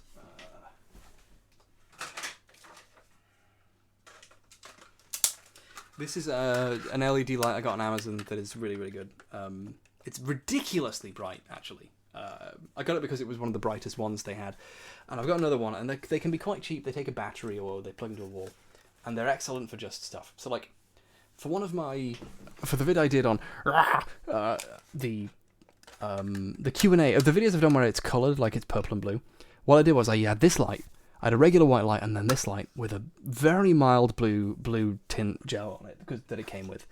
And I just went, and then in post messed with the saturation and the balance, and it just naturally came out looking nice. Like, you don't have to work too hard to get good results if you experiment with it. It's cool.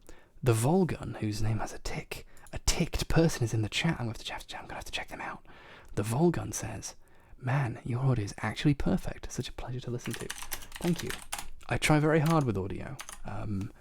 Like, this is a Caddy 100S, which is more expensive than anyone should. Don't buy it unless it's on mass drop for a decent price, because then I got it, and then wait 3 months for it to finally ship from the factory, and then ship even further to Britain. But after three months, it's a good mic. I prefer it. Otherwise, get like an NT2A or a AT2020. That's fine. They're just good mics. I have a weird preamp that I don't need, that I don't think makes a difference, but I use it because I have it. Yeah. I will not send feed pics. Actually, one thing I've been thinking of doing is either a Patreon thing or for like a merch thing, doing little like custom things for each person. So if when I do merch, I'm just gonna like send Polaroids of just weird pictures or pictures I took on set when I was making stuff and just send them to people, because that'd be quite fun. So maybe I'll send feet. Maybe I'll send feet in Polaroid form. Maybe that's how I'm gonna monetize my fucking feet. Custom feet. Thank you, not Erica. Do you think animals deserve rights? Do you have any thoughts about veganism?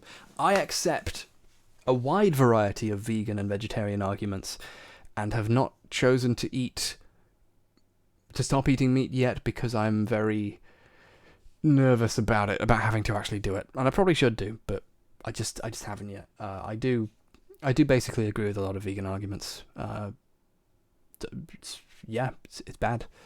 I want to do some videos about food this year, talk about different things. And one thing I researched different religious treatments of animals and food culture. I wanted to develop an interesting understanding of halal and kosher foods, why they exist, and historical perceptions of the way other people eat, which has always been like a good thing for racists, because you break bread, it's this meaningful thing, it's an important part of human existence, and that's one way to get people angry, is go, they eat something weird, different stuff, I'm reminded of a comment Lauren Southern made in her immigration videos, like, the future of the West seems very halal. And I thought, she's nailed there specifically the